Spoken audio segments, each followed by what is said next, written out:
Hello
hello. हाँ जी sir. हाँ, good afternoon sir. सब लोग आ गए क्या? हेलो। Yes sir. हाँ सर, आवाज आ रही है। आवाज आ रही है सर। आवाज आ रही क्या? आ रही सर। आ रही है। आ रही है सर। एक मिनट। बाकी सब लोग क्लास में आ गए क्या? सर 34 पार्टिसिपेंट्स हैं अभी। अच्छा, फिलहाल अभी हैं। जी। बाकी है कुछ लोग ओके। सर।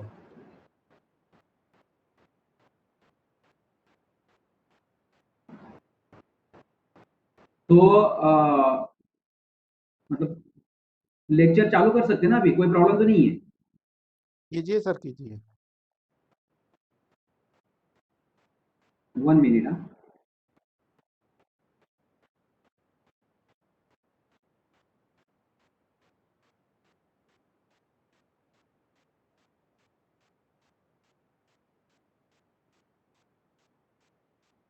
अच्छा। आज मुझे जो मतलब टोटल 2 आवर्स दिए गए हैं पढ़ाने के लिए, उसमें टोटल सब्जेक्ट है अपने मतलब HF, VHF, microwave, GSM-R, tetra, MTRC and GPS।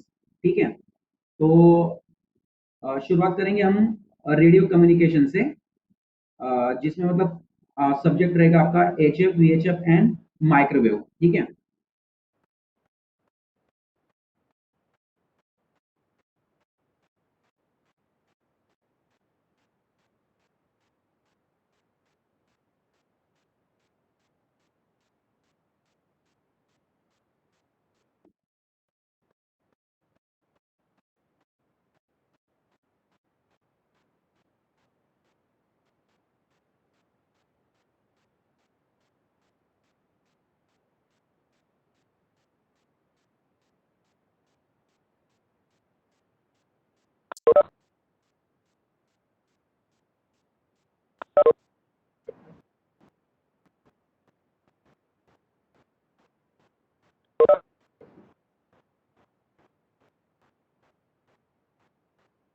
आपको स्क्रीन दिखाई दे रही है क्या आपके इस पे?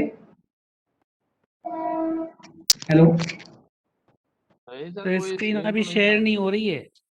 शेयर नहीं हो रही है, एक मिनट।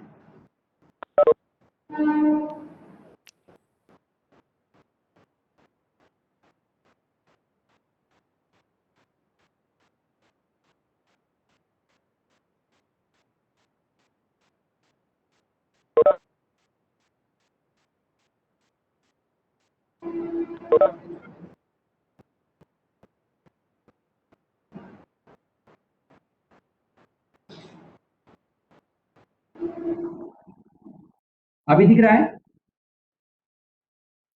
हेलो, जी सर, अभी आई स्क्रीन रेडियो कम्युनिकेशन। हाँ, यस सर। तो अपना पहला टॉपिक जो है ना वो रेडियो कम्युनिकेशन है। तो रेडियो कम्युनिकेशन एक्चुअली होता है जो कम्युनिकेशन मतलब रेडियो वेव्स वेव्स के थ्रू चलता है। ठीक है, तो इसमें मतलब इंक्लूड होगा फ्रीक्वेंसी। तो रेडियो कम्युनिकेशन एक्चुअली होता क्या है, तो आपको अगर एग्जाम के हिसाब से आपको जो भी पेपर में लिखना है, अगर रेडियो कम्युनिकेशन के बारे में अगर कुछ नोट पूछता है, तो उसी हिसाब से आपको मैंने ये जो स्लाइड से बना के रखी है ना, मतलब शॉर्ट्स में है, ज्यादा मतलब लेंदी नहीं है। ठीक है, तो आपको क्या जैसे आपकी रेडियो कम्युनिकेशन के बारे में अगर पेपर में पूछते हैं आपको, तो आपको जस्ट रेडियो कम्युनिकेशन क्या होता है उसका एक डेफिनेशन लिखना है। फिर रेडियो कम्युनिकेशन में किस टाइप का कम्युनिकेशन होता है, जैसे एचएफ होता है मतलब हाई फ्रीक्वेंसी, फिर VHF very low frequency, sorry very high frequency, फिर आपका माइक्रो कम्युनिकेशन होता है, या यूएचएफ होता है अल्ट्रा हाई फ्रीक्वेंसी। तो जैसे ये 4-5 टॉपिक है, उसके आपको नेम लिखने हैं, नाम मतलब कम्युनिकेशन के नाम लिखने हैं जो वायरलेस कम्युनिकेशन होंगे, और उसकी फ्रीक्वेंसी रेंज लिखनी है। बाकी ज्यादा कुछ आपको डिटेल्स में लिखना नहीं है। ठीक है, तो मैं अभी रेडियो कम्युनिकेशन एग्जैक्टली होता क्या है उसके बारे में डेफिनेशन देखो यहाँ पे लिखी हुई है ना। तो इसके नोट्स तो मैं सचिन सर को भी दे दूंगा, आप उनसे भले तो आप प्रिंट आउट ले सकते हो। ठीक है, बाद में आप सिर्फ समझ लीजिए कि रेडियो कम्युनिकेशन क्या है। समझ आपको अगर रेडियो कम्युनिकेशन के बारे में अगर पेपर में पूछा जाता है, तो आपको जस्ट ये डेफिनेशन लिखनी है कि रेडियो कम्युनिकेशन होता क्या है। कि when the transfer of an information, information क्या, इंफॉर्मेशन मतलब एक डेटा है ना, या हम जो बोलते हैं वो। ठीक है, the when the transfer of an information that is intelligency, मतलब एक इंफॉर्मेशन है from one point to another through space, मतलब एयर के थ्रू, बाय यूजिंग इलेक्ट्रोमैग्नेटिक एनर्जी। अभी यहाँ पे इलेक्ट्रोमैग्नेटिक एनर्जी होती है रेडियो वेव्स। ठीक है, in frequency range of 10 kilohertz to 30,000 kilohertz is called radio communication. तो यहाँ पे आपको जस्ट एक डेफिनेशन याद कर लेनी है कि रेडियो कम्युनिकेशन होता क्या है। तो ये डेफिनेशन आपको याद हो गई, आपने लिख दी तो आपको मार्क्स मिल जाएंगे, कोई प्रॉब्लम नहीं। ठीक है, अभी इस रेडियो कम्युनिकेशन में क्या क्या इंक्लूड होता है, मतलब या किस टाइप की रेडियो कम्युनिकेशन होती है, तो उसके लिए आपको एग्जांपल दिया हुआ है। एक एचएफ टाइप का कम्युनिकेशन है, एक वीएचएफ है, एक यूएचएफ है, और एक माइक्रोवेव कम्युनिकेशन है। इसमें जो एचएफ कम्युनिकेशन है ये अभी मतलब रेलवे में इस्तेमाल नहीं हो रहा है। ठीक है, ये एब्सोल्यूट हो चुका है। बाकी जो भी है वीएचएफ है, फिलहाल भी वीएचएफ इस्तेमाल हो रहा है, बाकी यूएचएफ और माइक्रोवेव भी बंद हो गया है। ठीक है, आपको सिर्फ कॉन्सेंट्रेट करना है सिर्फ वीएचएफ के ऊपर, लेकिन पेपर के हिसाब से आपको सभी पढ़ना है, ऐसा नहीं कि पढ़ना नहीं। ठीक है, तो रेडियो कम्युनिकेशन में आपको डेफिनेशन याद करना है, जो डेफिनेशन मैंने यहाँ पे देख के रखी है। और आपका टाइप ऑफ रेडियो कम्युनिकेशन कितना है, टोटल 4 टाइप का है, एचएफ, वीएचएफ, यूएचएफ और माइक्रोवेव। ठीक है, मैं स्लाइड बंद करने जा रहा हूँ।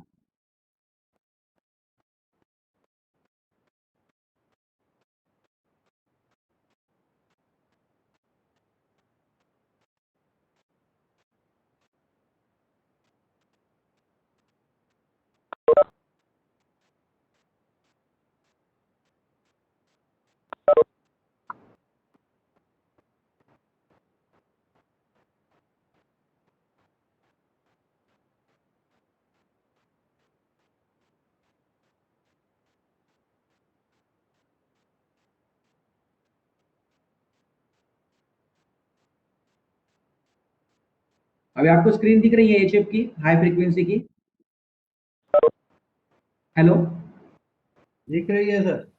हाँ, तो अभी जो हमने रेडियो कम्युनिकेशन का डेफिनेशन देखा, उसके बाद रेडियो कम्युनिकेशन में कितने टाइप के कम्युनिकेशन आते हैं वो भी हमने देखा, एचएफ, यूएचएफ, यूएचएफ और माइक्रोवेव कम्युनिकेशन। उसमें से आपका जो पहला पार्ट एचएफ है ना, तो एचएफ फ्रीक्वेंसी होती क्या है? तो एचएफ का तो आपको डेफिनेशन दे दिया यहाँ पे कि हाई या फुल फॉर्म है हाई फ्रीक्वेंसी, ठीक है।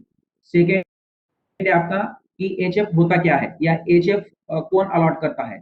एक्चुअली एचएफ जो है, it is the ITU designation for the range of radio waves between 3 to 30 megahertz. तो आपको जस्ट इतना याद करना है कि आईटीयू होता है सर इंटरनेशनल ये स्लाइड नहीं दिख रहा बराबर, हेलो, हाँ बोलिए। स्लाइड दिख नहीं रहा है बस, स्लाइड नहीं दिख दिख नहीं रहा। रहा? कैसा हो रहा है? बस केवल वो एक लिस्ट है एचएफ एमडब्ल्यू रेडियो कम्युनिकेशन, बाकी आगे आप जो बोल रहे हो नहीं दिख रहा। अभी दिख रहा है कुछ? नहीं, अभी हेलो, एचएफ की अभी एचएफ ओपन नहीं हुआ है। एचएफ मैंने ओपन किया है, आपको दिख रहा है वहां पे? नहीं दिख रहा सर, वो नहीं दिख रहा है कोई भी स्लाइड नहीं दिख रही है? सर। एक नहीं विंडो दिख दिख रहा। रही है जिसमें सब दिया हुआ है, एचएफ वीएचएफ की सबकी स्लाइड कंबाइंड स्लाइड दिख रही है, लेकिन वो उसको दिख नहीं ओपन रहा। करना पड़ेगा आपको। अच्छा अच्छा, वो कंबाइन दिख रहा है, ओके, वन मिनट। अभी गई? आपकी स्क्रीन गई क्या वो वाली? हाँ सर, अब स्क्रीन वाली गई। स्क्रीन चली गई। हाँ, एक मिनट।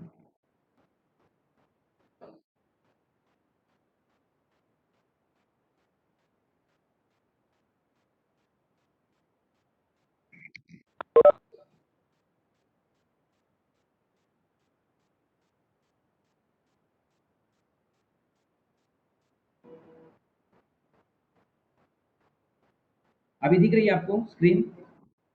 हाँ सर देखिए, हाँ, दिख रही है। तो हाँ, तो एचएफ में आपको सिर्फ एचएफ का फुल फॉर्म याद करना है, हाई फ्रीक्वेंसी। और उसके डिटेल्स मतलब जैसे ये मैंने जो 4-5 पॉइंट्स लिख के रखे वो आपको सिर्फ याद करना है, उसमें से आपने 2-3 पॉइंट्स लिख दिया तो भी बहुत है। इसमें आपको यही लिखना है कि ये जो एचएफ है, ये आईटीयू डेजिग्नेटेड होता है, ये इंटरनेशनल टेलीकम्युनिकेशन यूनियन है जो डिसाइड करती है। उसकी फ्रीक्वेंसी रेंज है आपकी 3 to 30 मेगाहर्ट्ज। ये 2-3 पॉइंट आपको याद करने हैं। इसका जो वेवलेंथ है वो है 1 to 10 मीटर, ठीक है। तो इसमें जो फ्रीक्वेंसी होती है वो इनवर्सली प्रोपोर्शनल टू उसकी वेवलेंथ होती है। तो जितनी फ्रीक्वेंसी आपकी कम रहेगी उतनी उसकी वेवलेंथ की साइज बढ़ती जाएगी, ठीक है। तो यहाँ पे आपको याद करना है कि एचएफ होता है हाई फ्रीक्वेंसी, ये आईटीयू डेजिग्नेटेड होता है।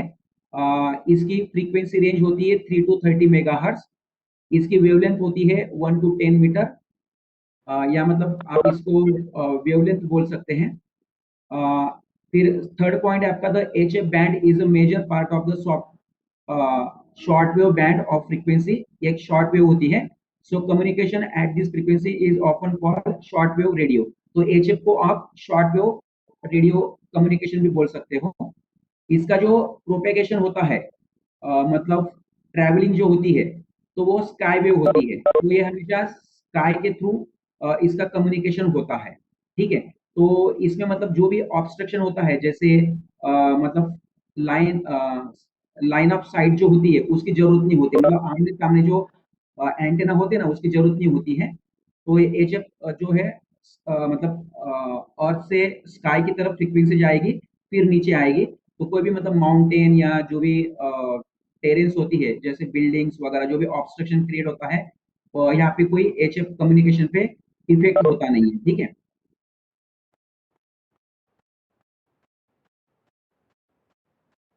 और इसमें आपको एक याद कर लेना है। यहाँ पे देखो दिया हुआ है कि fifth point, this frequencies are suitable for long distances. तो एचएफ का जो मेन उद्देश्य है वो लॉन्ग मतलब लॉन्ग हॉल के लिए या लॉन्ग डिस्टेंस कम्युनिकेशन के लिए एचएफ का इस्तेमाल किया जाता है। तो इसमें यहाँ पे दिया भी है कि these frequencies are suitable for long distance communication across intercontinental distances and for mountainous terrains, है ना। मतलब आप पहाड़ी एरिया में भी इसका इस्तेमाल कर सकते हो। which prevent line of sight communication, जिसको लाइन ऑफ साइट की जरूरत नहीं होती है, ठीक है। The main users of the H F band spectrum, जरूरत नहीं है आपको याद रखने की, आप सिर्फ पढ़ सकते हो। इसमें एचएफ में जो एंटेना इस्तेमाल कर सकते हैं वो आप लिख सकते हो कि टाइप ऑफ एंटेना जो है, जो एचएफ में इस्तेमाल किया जाता है वो dipole antenna, folded dipole and rhombic antenna, ये आप तीनों चीजें याद कर सकते हो, ठीक है। एचएफ के लिए जो फ्रीक्वेंसी बैंड दिया गया है, जो रेलवे के लिए दिया गया था, अभी रेलवे इस्तेमाल नहीं करती, वो बात अलग है। लेकिन आप ये एक पॉइंट याद कर सकते हो कि रेलवे के लिए जो बैंड इस्तेमाल या अलॉट किया गया था वो है 7,535 kilo hertz and 7,805 kilo hertz for day and 3,740 kilo hertz for night, ठीक है। ये आप इतना पॉइंट याद कर सकते हो, बाकी आपको लिखने की ज्यादा जरूरत नहीं पड़ेगी। एचएफ के लिए लाइसेंस की जरूरत पड़ती है, जो उनको डब्ल्यूपीसीसी से मिलता है। डब्ल्यूपीसी होता है वायरलेस प्लानिंग कमीशन, जो गवर्नमेंट का एक डिपार्टमेंट है, जो कि हर एक डिपार्टमेंट को फ्रीक्वेंसी अलॉट करने का काम करता है। तो मतलब हमको एचएफ कम्युनिकेशन अगर जारी रखना है या चालू करना है तो हमको डब्ल्यूपीसी से परमिशन लेना पड़ेगा, लाइसेंस लेना पड़ेगा, ठीक है। मतलब ये इसका ड्रॉबैक है जो भी। इंटरफेरेंस फ्री लोकेशन, मतलब मैंने आपको बताया कि पहाड़ी एरिया में या कहाँ पे भी हम इसका एचएफ का इस्तेमाल कर सकते हो। हमको मतलब किसी इंटरफेरेंस की जरूरत मतलब प्रभाव नहीं होता है ना। कोई भी बिल्डिंग या पहाड़ी एरिया हो, हमारा कम्युनिकेशन स्मूथ होगा, क्योंकि इसका प्रोपेगेशन जो है वो स्काई वेव प्रोपेगेशन है, ठीक है। यहाँ पे है simplex in nature of operation. अच्छा, इसका एक बड़ा ड्रॉबैक है कि ये सिंप्लेक्स कम्युनिकेशन है। मतलब आपको पीटीटी पता होगा, ट्रेस टू टॉक, है ना। जो हैंडसेट होता है हमारे पास, तो हम एट ए टाइम या तो बोल सकते हैं या सुन सकते हैं, है ना। तो ये सिंप्लेक्स कम्युनिकेशन हो गया है। हम जो मोबाइल पे बात कर रहे हैं आज की डेट में, तो मोबाइल अपना डुप्लेक्स कम्युनिकेशन है। हम एट ए टाइम मतलब साइमल्टेनियसली हम सुन भी सकते हैं, बोल भी सकते हैं। लेकिन इसमें क्या है, हम सिर्फ या तो सुन सकते हैं या तो सिर्फ बोल सकते हैं, ठीक है, एच एफ कम्युनिकेशन में। It is a single channel communication and much depending on atmospheric condition. ये सिंगल चैनल मतलब सिंप्लेक्स कम्युनिकेशन हो गया, और ये डिपेंड करता है एटमॉस्फेरिक कंडीशन, मतलब आपका जैसा वातावरण होता है उसी हिसाब से इसका सिग्नल का स्ट्रेंथ मतलब वैरी होगा। या तो आपका अगर मतलब थोड़ा अगर आपका जो वातावरण जो है, अगर बारिश का सीजन है या क्लाउडी एरिया है, तो वहाँ पे आपका कम्युनिकेशन में थोड़ी बाधा आ सकती है। अदरवाइज अगर स्काई अगर क्लियर है तो कम्युनिकेशन आपका एकदम प्रॉपर रहेगा। It is use for emergency distant communication among HQ division office. ये एक्चुअली रेलवे करती थी उस समय जब एचएफ इस्तेमाल करती थी हेडक्वार्टर और डिवीजन के बीच में। अभी एचएफ कम्युनिकेशन रहा नहीं है, तो कोई मतलब नहीं है इन सब चीजों का। लेकिन फिर भी आपको याद रखने के लिए ये दो चार पॉइंट जो है आप याद कर सकते हो। यहाँ पे HF communication is absolute and rarely used in railway, है ना। तो मैंने बोला था कि एचएफ कम्युनिकेशन जो है वो टोटली रेलवे से निकल गया है और रेयरली यूज होता है। कहीं पे होता होगा, अदरवाइज टोटली बंद है। तो ये एचएफ जो है ये पार्ट आपका खत्म हो गया है। मैं अभी प्रोसीड होता हूँ वीएचएफ की तरफ, ठीक है।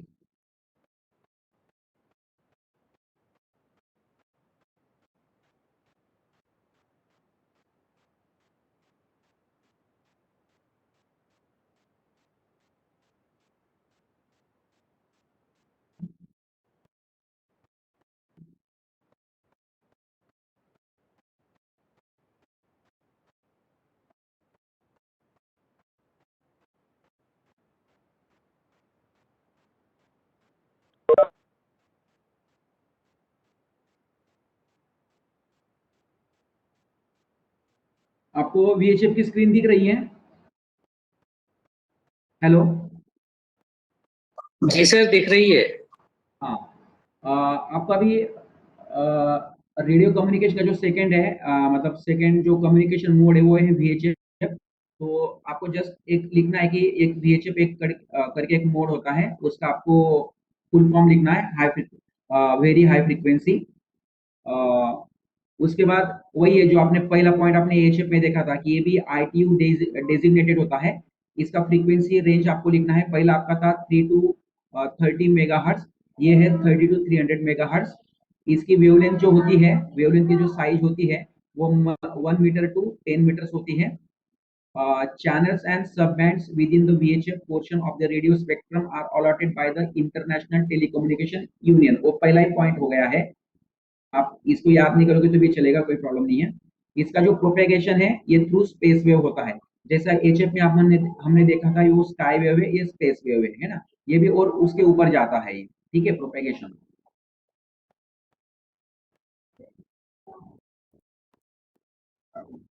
इसमें भी आपको फ्रीक्वेंसी बैंड जो है वो याद कर लेना है।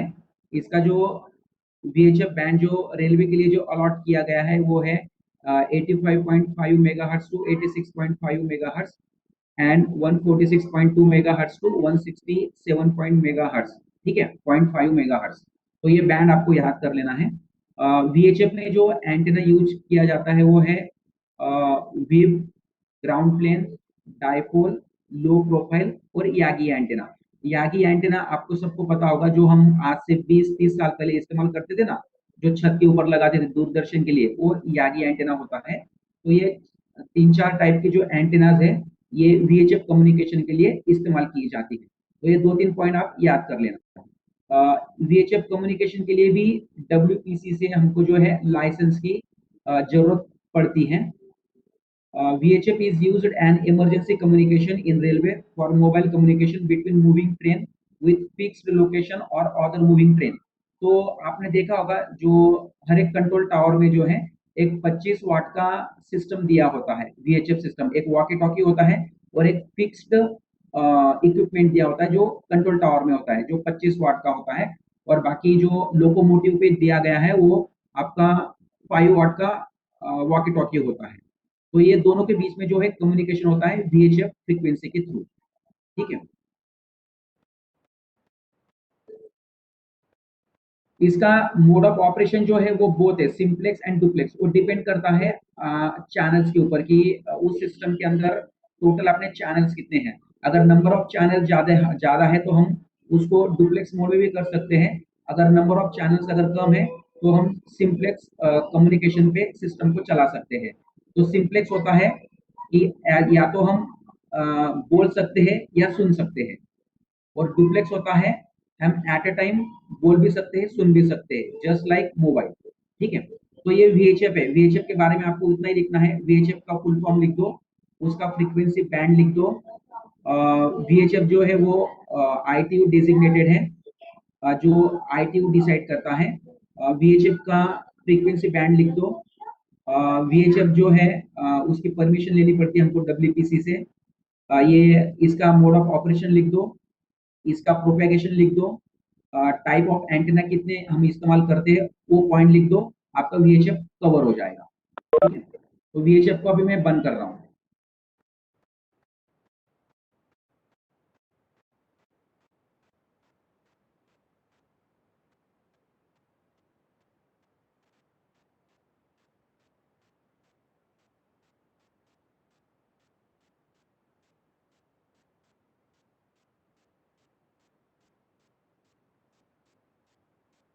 आपका ये आ गया UHF, ये होता है अल्ट्रा हाई फ्रीक्वेंसी।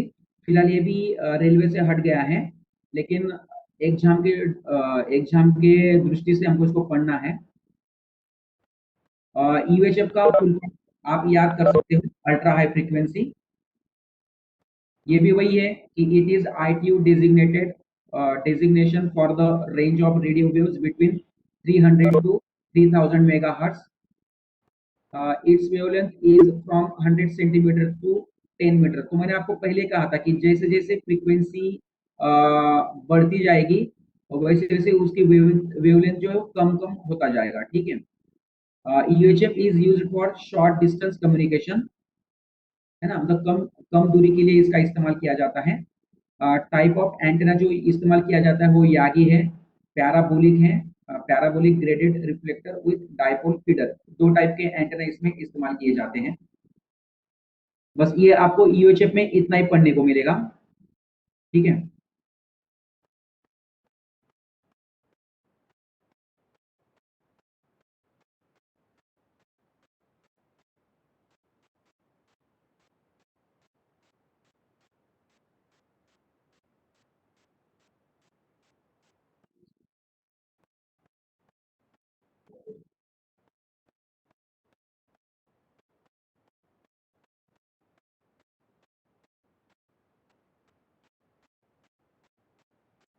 अभी आया लास्ट पॉइंट रेडियो कम्युनिकेशन का, वो है माइक्रोवेव।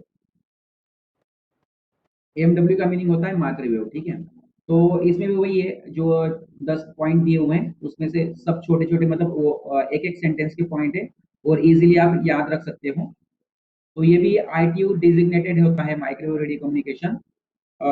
जो भी कम्युनिकेशन 7 गीगाहर्ट्ज के ऊपर होता है या 7 गीगाहर्ट्ज की फ्रीक्वेंसी इस्तेमाल होती है उसे माइक्रोवेव कम्युनिकेशन बोला जाता है, या इसको हम माइक्रोवेव की जगह पे सुपर हाई फ्रीक्वेंसी भी बोल सकते हैं। इसकी जो वेवलेंथ की जो साइज होती है, रेंज होती है, वो 10 सेंटीमीटर टू 1 सेंटीमीटर होती है।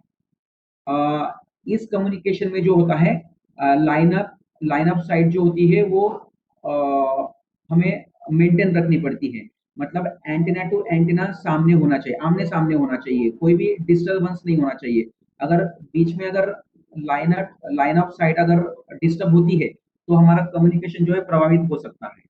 तो यहाँ पे जरूरी है कि एंटेना टू एंटेना एक ही डायरेक्शन में आमने सामने होना बहुत जरूरी है, अदरवाइज कम्युनिकेशन नहीं होगा। हेलो, अच्छा, इसका जो चैनल कैपेसिटी है, channel capacity can be achieved by using microwave communication. मतलब हम इसका चैनल का इसमें मतलब बाकी की अपेक्षा जैसे HF, VHF या UHF है, उसके अपेक्षा माइक्रोवेव में हमको ज्यादा स्पीड चैनल मिल सकते हैं क्योंकि इसका कैपेसिटी ज्यादा होती है। कंपेरेटिवली बाकी जो कम्युनिकेशन है VHF, UHF, इसका इसके कंपेयर से माइक्रो कम्युनिकेशन में नॉइज लेवल बहुत कम होता है, मतलब आपकी वॉइस लेवल जो काफी अच्छी होती है। सिस्टम रिलायबल होता है, signal is very clear, it is not detect that is not detected by any other network. जो हमारा जो वायरलेस सिग्नल होता है वो टोटली सेफ होता है, कोई भी बाहरी नेटवर्क इसके साथ में छेड़छाड़ नहीं कर सकता। It requires very low transmitter power, that is 1 वाट। इसका पावर लेवल भी बहुत कम होता है, बाकी जगह पे 10 वाट होता है, लेकिन यहाँ पे 1 वाट पावर से हमारा काम चल जाता है। तो उतना पावर हमें पावर की मतलब पावर लेवल हमको कम रखने की जरूरत पड़ती है। इसका जो फ्रीक्वेंसी रेंज है जो रेलवे के लिए दिया गया है, 7.125 टू 7.425 गीगाहर्ट्ज फ्रीक्वेंसी का बैंड होता है जो रेलवे के लिए अवार्ड किया गया है। ये पॉइंट आपको याद रखना है कि माइक्रोवेव फ्रीक्वेंसी बैंड, या हो सकता है आपको शॉर्ट इसमें भी पूछ ले, मतलब फिल इन द ब्लैंक्स में भी पूछ लेगा, या फिर ट्रू या फॉल्स में भी पूछ लेगा, क्योंकि माइक्रो फ्रीक्वेंसी रेंज जो है वो 7.125 टू 7.425 गीगाहर्ट्ज होती है, तो आपको राइट लिखना है, ठीक है। इसमें जो एंटीना का इस्तेमाल किया जाता है वो है parabolic reflector type. Dia of antenna is 3 metre approximate. इसका जो एंटीना का जो डायमीटर होता है वो लगभग 3 मीटर होता है, मतलब काफी बड़ा होता है। तो माइक्रोवेव में ये जो 10 पॉइंट है ये आप याद कर सकते हो। तो आपको ये जो है या तो शॉर्ट नोट आएगी तो उसमें आप मतलब आप लिख सकते हो, या फिर फिल इन द ब्लैंक्स, या फिर ट्रू और फॉल्स में अगर पूछता है तो आपको ये पॉइंट्स थोड़ा हेल्प करेगा, ठीक है। तो मैं अभी ये अपना जो रेडियो कम्युनिकेशन सब्जेक्ट था वो मैं अभी क्लोज कर रहा हूँ। आपको अगर किसी को डाउट होगा तो आप पूछ सकते हो, ठीक है। अदरवाइज मैं दूसरे टॉपिक के ऊपर प्रोसीड हो रहा हूँ, ठीक है। वैसे भी हमारे पास टाइम थोड़ा कम है, अरे बहुत डिस्टर्बेंस हेलो हेलो उसका माइक चालू है। हाँ, वो आपको वहाँ पे दिखता होगा। संजय कुमार कौन है? संजय कुमार की माइक चालू है, उनको बोलो बंद करने के लिए। संजय कुमार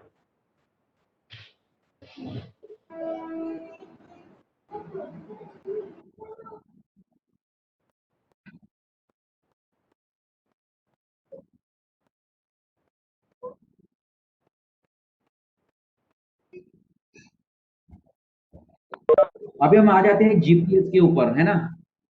जीपीएस तो शायद सबको पता होगा।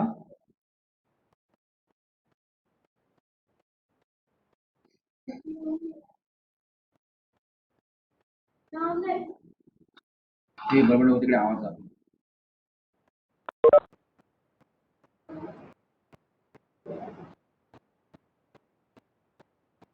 अभी आपको जीपीएस की स्क्रीन दिख रही है? आपको जी अगर सर, हेलो, अभी ये हाँ सर, अपना दिख रही है नेक्स्ट जो स्क्रीन टॉपिक जीपीएस है की। वो है जीपीएस। जीपीएस के भी आपको मतलब 4-5 पॉइंट ही लिखना है। वैसे बहुत ये मतलब बड़ा वास्ट पोर्शन है, मैं अपने ये टॉपिक है। आपको जितना रिक्वायरमेंट है उतना मैंने यहाँ पे टॉपिक कवर किया हुआ है। तो पहली बात तो आपको जीपीएस का फुल फॉर्म याद रखना है। जीपीएस का फुल फॉर्म है ग्लोबल पोजिशनिंग सिस्टम। ठीक है, यहाँ पे दिया हुआ है कि official name of GPS is navigational satellite timing and ranging global positioning system, है ना, या उसको नवस्टार जीपीएस भी बोल सकते हैं। designed and operated by the US Department of Defense. It consists of satellites, control and monitor stations and receivers. तो आपको एक तो फुल फॉर्म याद रखना है जीपीएस का। इसके बाद इसके जो मेन कंपोनेंट्स है वो आपको याद करने हैं। मेन कंपोनेंट्स के 3 ही है, मतलब कि जीपीएस जो जीपीएस का मतलब जीपीएस जिस ग्रुप का बना हुआ है वो है satellites, control and monitor stations and receivers. ये 3 चीजें आपको याद रखनी है। This GPS system is currently controlled by US Air Force 15 Space Wing. ये इस्तेमाल करता है, इसका जो कंट्रोलिंग है वो यूएस एयरफोर्स करता है। ठीक है, ये 3 पॉइंट यहाँ पे कवर किए गए हैं। The global position system is a satellite-based navigation system that can be used to locate position anywhere on the earth. तो जैसे अपना मोबाइल है, ये हमारा मोबाइल हो गया एक इक्विपमेंट। अगर मेरे पास अगर मोबाइल है तो मेरा पोजीशन सैटेलाइट के थ्रू या जीपीएस के थ्रू सामने वाले को भी पता चल जाता है। ठीक है, तो ये काम कैसा करता है जीपीएस? तो इसमें जो है टोटल 24 सैटेलाइट का इस्तेमाल किया जाता है जो कि अर्थ के ऑर्बिट में रिवॉल्व होते हैं, है ना। The consist of 2 dozens GPS satellites in medium earth orbit working in unison. वो साइमल्टेनियसली काम करते हैं।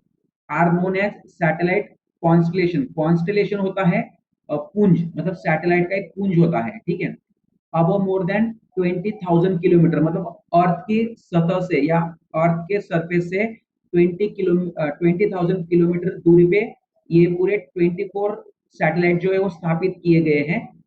ठीक है, और वो सैटेलाइट अर्थ के इर्द गिर्द जो है घूम रहे हैं और पूरे अर्थ को कवर कर रहे हैं। ठीक है, ये जो 3-4 पॉइंट आपको लिखना है कि जीपीएस में क्या क्या होता है। इसका मेन जो फंक्शन है किसी भी चीज का नेविगेशन करना, मतलब सर्चिंग करना, मैप मेकिंग। जैसे आप बहुत सारे जैसे ओला वगैरह, उबर वगैरह आप टैक्सी करते हो तो उसमें वो हमेशा मैप दिखाई देता है रास्ते का वगैरह, तो उसके लिए इसका इस्तेमाल किया जाता है। या फिर सर्वे करने के काम आता है। GPS receivers take information transmitted from the satellite and users trilaterations to calculate a user's exact location. ये टोटल 3 सैटेलाइट की इंफॉर्मेशन लेके एग्जैक्ट लोकेशन फाइंड आउट करता है किसी भी ह्यूमन बॉडी का या फिर मोबाइल लोकेशन या फिर किसी भी व्हीकल का। टोटल 3 सैटेलाइट की इंफॉर्मेशन ये जीपीएस रिसीवर रिसीव करता है, तभी एक्यूरेट पोजीशन बता पाता है। ठीक है, A GPS receiver can tell its own position by using the position date itself and compares that data with 3 or more GPS satellite. तो ये जो भी GPS रिसीवर जो होता है, GPS रिसीवर होता है आपका अर्थ के ऊपर, तो वो जो है सैटेलाइट से इंफॉर्मेशन लेता है, तो वो एक साथ सिर्फ एक ही सैटेलाइट का इंफॉर्मेशन लेता नहीं है, वो एक साथ 3 या 4 सैटेलाइट से इंफॉर्मेशन लेता है और उसी चारों इंफॉर्मेशन को कंपेयर करके फिर एक एक्यूरेट पोजीशन क्रिएट करता है और फिर हमें जो है एग्जैक्ट लोकेशन बता पाता है। ठीक है,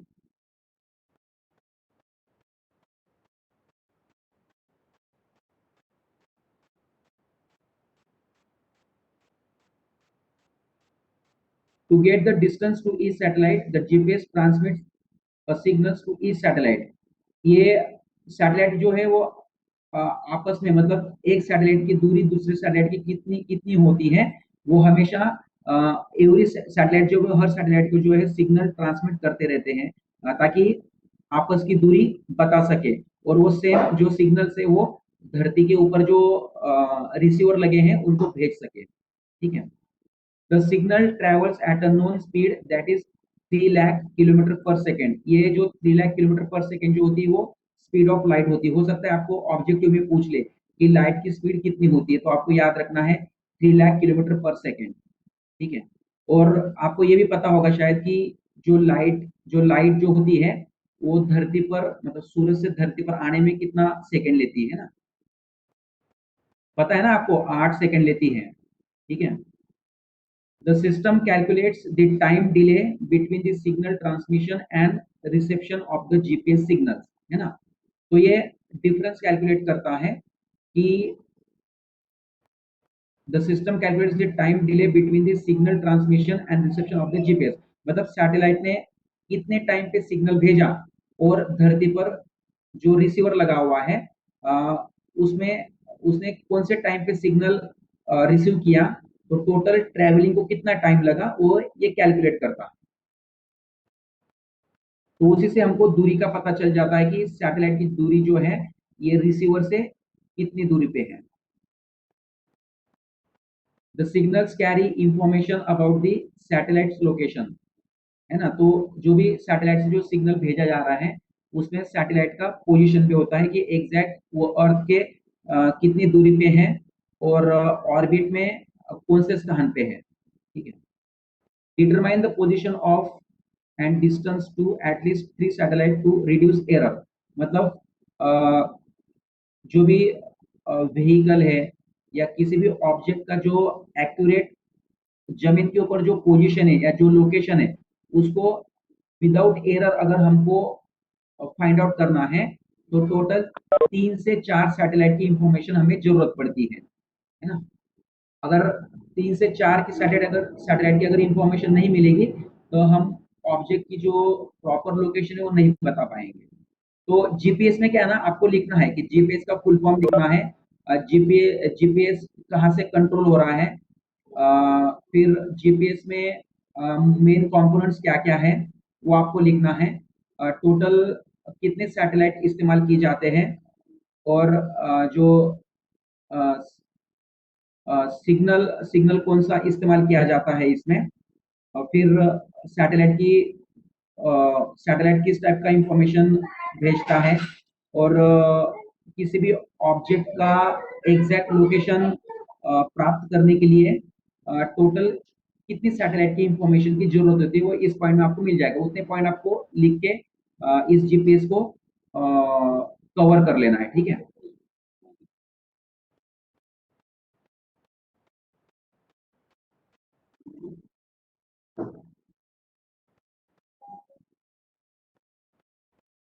How to GPS works? The basis of the GPS is constellation of satellite that are continuously orbiting the Earth. मैंने बताया था कि ये एक सैटेलाइट का पुंज होता है या ग्रुप ऑफ सैटेलाइट होता है जो कंटिन्यूसली जो है अर्थ के इर्द गिर्द जो है घूम रहे हैं। These satellites which are equipped with atomic clocks, इसमें एक एटॉमिक क्लॉक का इस्तेमाल किया जाता है जो रूबिडियम की बनी होती है, जो बहुत एक्यूरेट होती है, मतलब बहुत ही रेयरली केस में उसको टाइम एडजस्ट करने की जरूरत पड़ सकती है, अदरवाइज एक बार अगर एडजस्ट किया तो वो सेम टाइम चलता रहता है। फिर भी बीच बीच में जो है उसका टाइम एडजस्ट करने के लिए जो अपना कंट्रोल स्टेशन होता है जमीन के ऊपर, वहां से सैटेलाइट की जो एटॉमिक क्लॉक है उसको एडजस्ट किया जाता है ताकि हमें एरर फ्री इंफॉर्मेशन मिल सके। ठीक है, तो these satellites which are equipped with atomic clocks transmit radio signals that contain their exact location, time and other information। तो ये 3 टाइप की इंफॉर्मेशन उसमें होती है, सैटेलाइट का लोकेशन, फिर टाइम और बाकी की जो इंफॉर्मेशन, जैसे मतलब जैसे 24 सैटेलाइट है तो 24 सैटेलाइट की मतलब आपस में दूरी कितनी है ना, ये धरती से कितने दूरी पर है, ऑर्बिट के कौन से एक्सिस पे अभी जस्ट सैटेलाइट है, ये सब कुछ उस सिग्नल में इंफॉर्मेशन होती है और उसी का इस्तेमाल करके जो है हमें इंफॉर्मेशन प्राप्त होती है। The radio signals from the satellites which are monitored and corrected by control station, मैंने आपको बताया था कि ये जो कंट्रोल स्टेशन होता है जो जमीन के ऊपर होते हैं वो जो है ये कंटिन्यूसली मॉनिटरिंग का काम करते हैं, are picked by the GPS receivers. ठीक है, तो सैटेलाइट से जो भी इंफॉर्मेशन मिलती है, कंटिन्यूसली इंफॉर्मेशन सैटेलाइट भेजते रहता है और जो जीपीएस स्टेशन होते हैं वो भी कंटिन्यूसली सैटेलाइट से आने वाली इंफॉर्मेशन को रिसीव करते रहते हैं। A GPS receiver needs only 3 satellites to plot a rough 2D position which will not be very accurate।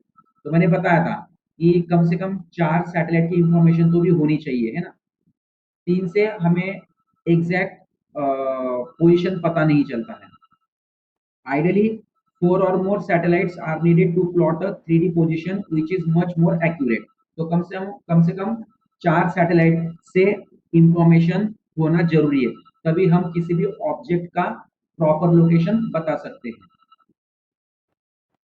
तो जीपीएस में आप इतने पॉइंट्स लिख सकते हो अगर आपको याद रहता है तो।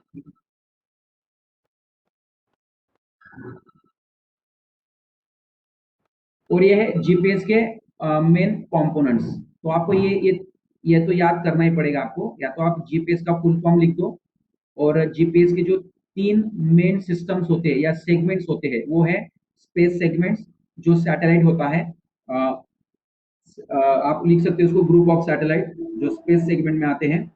कंट्रोल सेगमेंट होता है जो धरती के ऊपर होते हैं, कंट्रोल स्टेशन। और एक होता है यूजर सेगमेंट। यूजर सेगमेंट क्या होता है, आपका मोबाइल हैंडसेट, है ना, तो आपका यूजर सेगमेंट होता है। तो ये तीनों मेन कंपोनेंट्स है जीपीएस के, ये तीनों मिलके आपका जीपीएस सिस्टम कंप्लीट होता है। तो यहाँ पे हमारा जीपीएस टॉपिक भी पूरा हो गया है। ये सचिन सर के पास अवेलेबल रहेगा तो आप इसके प्रिंट आउट लेके आप पढ़ सकते हो। वैसे भी गूगल पे भी बहुत सारी इंफॉर्मेशन अवेलेबल है, आप वहां से पॉइंट्स लेके इंफॉर्मेशन जो ऐड कर सकते हैं।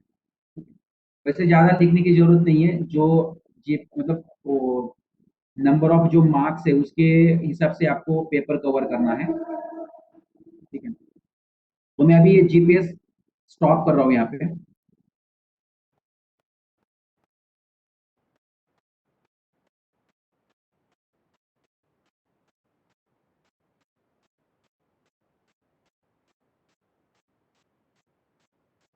नेक्स्ट है हमारा एमटीआरसी।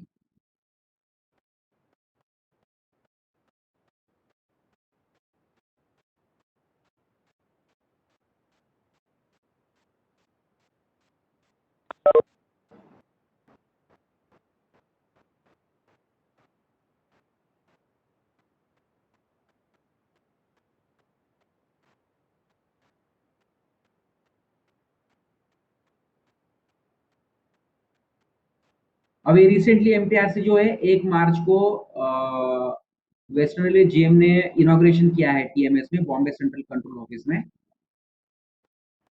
एक्चुअली टेट्रा जो है, टेट्रा भी हमारा एक सब्जेक्ट है, लेकिन टेट्रा जो एक टेक्नोलॉजी है जिसका इस्तेमाल हमने एमटीआरसी में किया हुआ है। तो आप चाहे एमटीआरसी पढ़ लो चाहे टेट्रा पढ़ लो, वो सेम है। टेट्रा मतलब एक टेक्नोलॉजी है, उसमें क्या क्या फीचर्स है वो दिया गया है। तो आप अगर एमटीआरसी पढ़ लोगे तो फिर आपको टेट्रा पढ़ने की जरूरत नहीं पड़ेगी, है ना। तो आप अगर टेट्रा भी अगर आपको एग्जाम में पूछते हैं तो आपको टेट्रा का तो आपको फुल फॉर्म शायद पता ही होगा, टेरेस्ट्रियल रेडियो कम्युनिकेशन होता है जिसका फुल फॉर्म है। तो MTRC होता है मोबाइल ट्रेन रेडियो कम्युनिकेशन। ये चर्चगेट और विरार के बीच में जो ट्रेनें चल रही हैं, तो ये जो ट्रेन है इसके मोटरमैन और गार्ड और कंट्रोलर, इनके बीच में कम्युनिकेशन के लिए ये MTRC जो है इंस्टॉल किया गया है। गार्ड, मोटरमैन एंड कंट्रोल जो बॉम्बे सेंट्रल में बैठे हुए हैं, ठीक है। तो कंट्रोलर में आएगा आपका वाला traffic control, signal control, EMU control, traction power control. और सर ये स्लाइड खुलनी है अभी, हेलो, ये स्लाइड खुला नहीं है अभी। स्लाइड नहीं खुली है, एक मिनट। नहीं खुल गया सर, हमको दिखाई दे रहा है। अच्छा, आपको दिखाई दे रहा है, तो फिर आपका ही इनका प्रॉब्लम होगा कुछ। नहीं सर, MTR ही खुला था। एक मिनट, तो शायद हो सकता है आपका मोबाइल उसका या जो भी heading ही सिस्टम दिख रहा है। हैंग हुआ होगा। उसका हेडिंग ही दिख रहा है सर। हाँ, फर्स्ट पेज ही खुला था सर, फर्स्ट पेज ही। एक मिनट रुकिए, अभी मैंने शेयर नहीं किया है। ना फर्स्ट पेज ही तो खोल रखा था, हेडिंग। अभी दिख रहा है आपको स्क्रीन? अभी आया, अभी स्क्रीन आया। वही मोबाइल ट्रेन रेडियो कम्युनिकेशन ना, ठीक है। आपको अगर MTRC का अगर फुल फॉर्म पूछा जाता है तो नहीं ये सर, लिख अभी सकते नहीं हैं। खुला है सर, अभी नहीं खुला है। बाकी लोगों को दिख रहा है क्या? सर अभी टेट्रा प्रेजेंटेशन और WR वाली ये दिख रही है। वो वाली स्क्रीन दिख रही है, एक मिनट रुकिए। खुला नहीं है सर। अभी शेयर नहीं हुई है।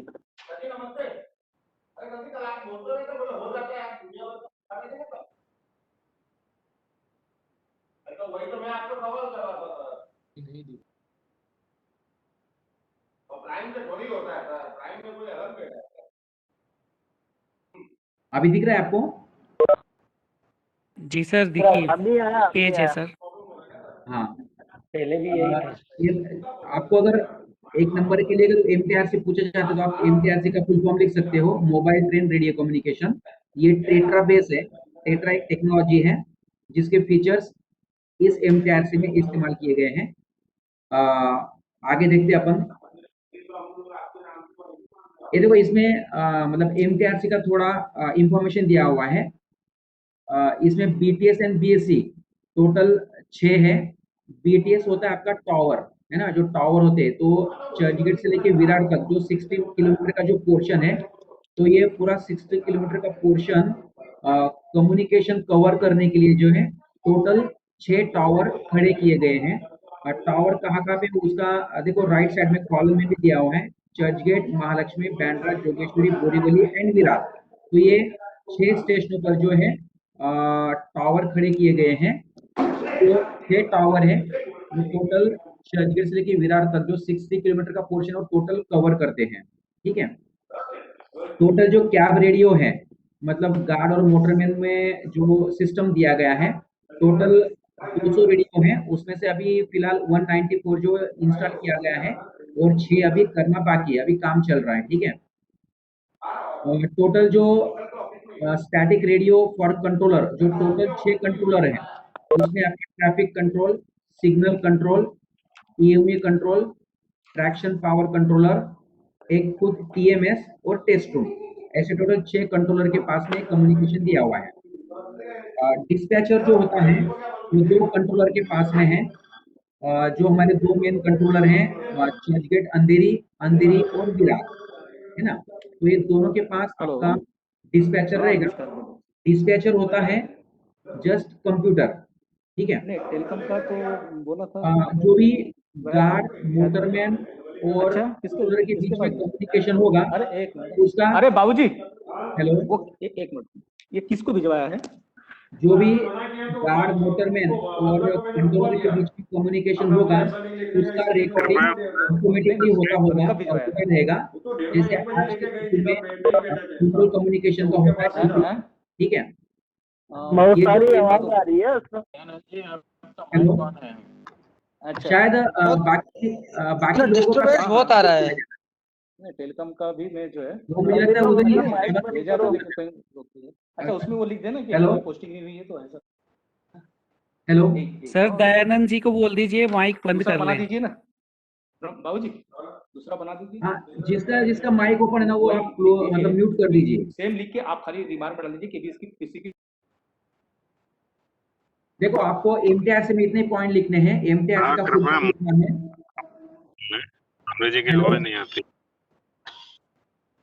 आपको एमटीआरसी का पॉइंट्स लिखने के लिए आपको सिर्फ एमटीआरसी का फुल फॉर्म लिखना है।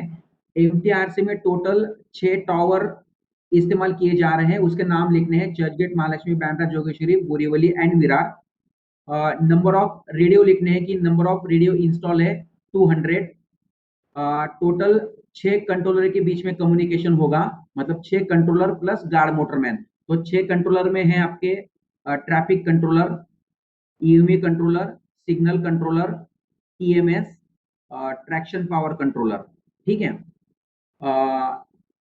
इसमें वॉइस लॉगर भी होता है। मतलब जो भी कम्युनिकेशन होगा इनके बीच में वो रिकॉर्डिंग होता रहेगा।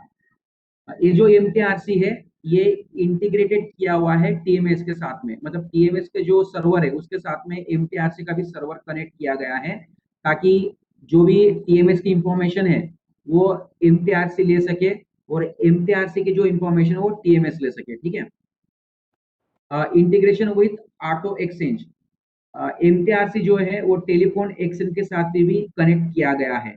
मतलब कल उठ के हम लोग जो है एक फैसिलिटी दे सकते हैं कि हम घर से भी गार्ड और मोटरमैन से बात कर सकते हैं, घर के ऑटो टेलीफोन से या पीएनटी टेलीफोन से या फिर मोबाइल से। ठीक है, वो फिलहाल अभी मतलब इंटीग्रेट किया हुआ है लेकिन फंक्शनल नहीं है, वो हो जाएगा लेकिन कुछ दिनों बाद। ठीक है, तो मतलब जो टेट्रा कम्युनिकेशन है इसमें हम ये दे सकते हैं, मतलब हम बाहर के नेटवर्क को भी जोड़ सकते हैं। ठीक है, ये इसका एक फीचर है टेट्रा कम्युनिकेशन का। तो आप ये जो 4-5 पॉइंट वो आप लिख सकते हो एमटीआर से, अगर पूछता है तो, अगर कुछ नोट्स पूछता है तो। ठीक है, इसमें जो है 60 मीटर के 2 टावर है, एक बैंड्रा में और एक जोगेश्वरी में है। बाकी चर्चगेट में जो स्टेशन बिल्डिंग है वो ऑलरेडी हाइट पे है, तो उसके ऊपर सिर्फ 6 मीटर का पोस्ट लगाया गया है, ताकि उसकी हाइट 60 किलोमीटर या 100 मीटर के आसपास हो जाती है। तो 60 मीटर के टावर है जोगेश्वरी बैंड्रा में, और बाकी जो 100 मीटर के टावर है वो आपके बोरीवली में है और एक विरार में है और एक महालक्ष्मी में। तो ऐसे टोटल 6 टावर है या 6 बेस स्टेशन हम बोल सकते हैं, और टोटल 6 बेस स्टेशन जो है वो पूरा कम्युनिकेशन कवर कर रहा है चर्चगेट से लेके विरार के बीच में। ठीक,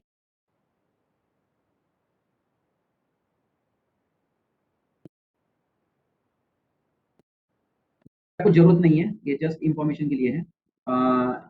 ये भी मतलब ज्यादा वो नहीं है। अच्छा, इसमें ये आप एक पॉइंट लिख सकते हैं कि एमटीआरसी को चलाने के लिए भी हमें डब्ल्यूपीसी से परमिशन लेनी पड़ती है या डॉट से इंफॉर्मेशन लेना पड़ती है। यहाँ पे डॉट होता है डिपार्टमेंट ऑफ टेलीकम्युनिकेशन, तो डब्ल्यूपीसी होता है वायरलेस प्लानिंग कमीशन। हो सकता है आपको फुल फॉर्म पूछ लिया यहाँ पे। ठीक है,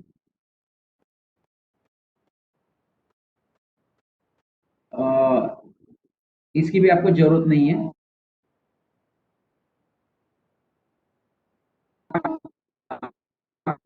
एमटीआरसी वो अभी मतलब देख रहा है कंसोर्ट डिजिटल प्राइवेट लिमिटेड जो कंपनी है उसको असाइन किया गया है, या ये इसने टेंडर लिया हुआ है, ये अभी फिलहाल देख रही है। ठीक है, ये अभी 5 साल तक इसका एमसी दिया हुआ है इंस्टॉलेशन के बाद। वैसे आपको लिखने की, याद करने की जरूरत नहीं है पॉइंट, जस्ट इंफॉर्मेशन के लिए। आप ये यहाँ पे लिख सकते हो कि एमटीआरसी के लिए टोटल मतलब एवरी जो बीटीएस है या बेस स्टेशन है उसके लिए टोटल 4 चैनल दिए हुए हैं। में जो 4 चैनल्स वर्क करते हैं उसमें से एक कंट्रोल चैनल रहेगा, बाकी जो 3 चैनल है वो वॉइस के लिए इस्तेमाल किए जाते हैं। ठीक है, और ये जो एमटीआरसी है इसमें दोनों टाइप का कम्युनिकेशन होता है, एक तो फुल डुप्लेक्स भी होता है और हाफ डुप्लेक्स भी है। तो फुल डुप्लेक्स जो कम्युनिकेशन है वो ट्रेन और कंट्रोलर के बीच में फुल डुप्लेक्स कम्युनिकेशन है, और वो वायरलेस है। वायरलेस मतलब आपको हैंडसेट उठाने की जरूरत नहीं है ना, कॉर्डलेस है। आप दूर से भी कंट्रोलर से बात कर सकते हो, मतलब जो ट्रेन में जो मोटरमैन गार्ड है तो वो बिना हैंडसेट उठाए ही बात कर सकता है कंट्रोलर के साथ में। वो फुल डुप्लेक्स है। फुल डुप्लेक्स मतलब एट ए टाइम बोल भी सकता है, सुन भी सकता है। और जितने भी मोटरमैन और गार्ड कम्युनिकेशन है वो आपका हाफ डुप्लेक्स रहेगा कि चैनल हमारे पास कम है कुछ लिए। तो आपको उस समय जो है हैंडसेट उठा के बात करना है। उस समय आपको हैंडसेट में जो पीटीटी दिया हुआ है, प्रेस टू टॉक, तो उस बटन को दबाते हुए हमको बात करना है। जैसे हम बटन छोड़ेंगे हमारी बात कट हो जाएगी, हमें सुनना है सामने वाले की बात, ठीक है। आप बहुत सारे सिग्नल एंड टेलीकॉम में अपने को पता है कि हम वीएचएफ सिस्टम इस्तेमाल करते हैं तो हमें पीटीटी का इस्तेमाल पता होता है, ठीक है।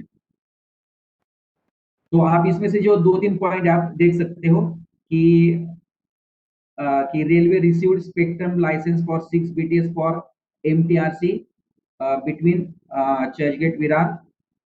रेलवे अप्रूव्ड, ये जरूरत नहीं डिजाइन वगैरह की। ये आप एक भी एक पॉइंट याद रखना कि railway received spectrum licence for 6 BTS, है ना।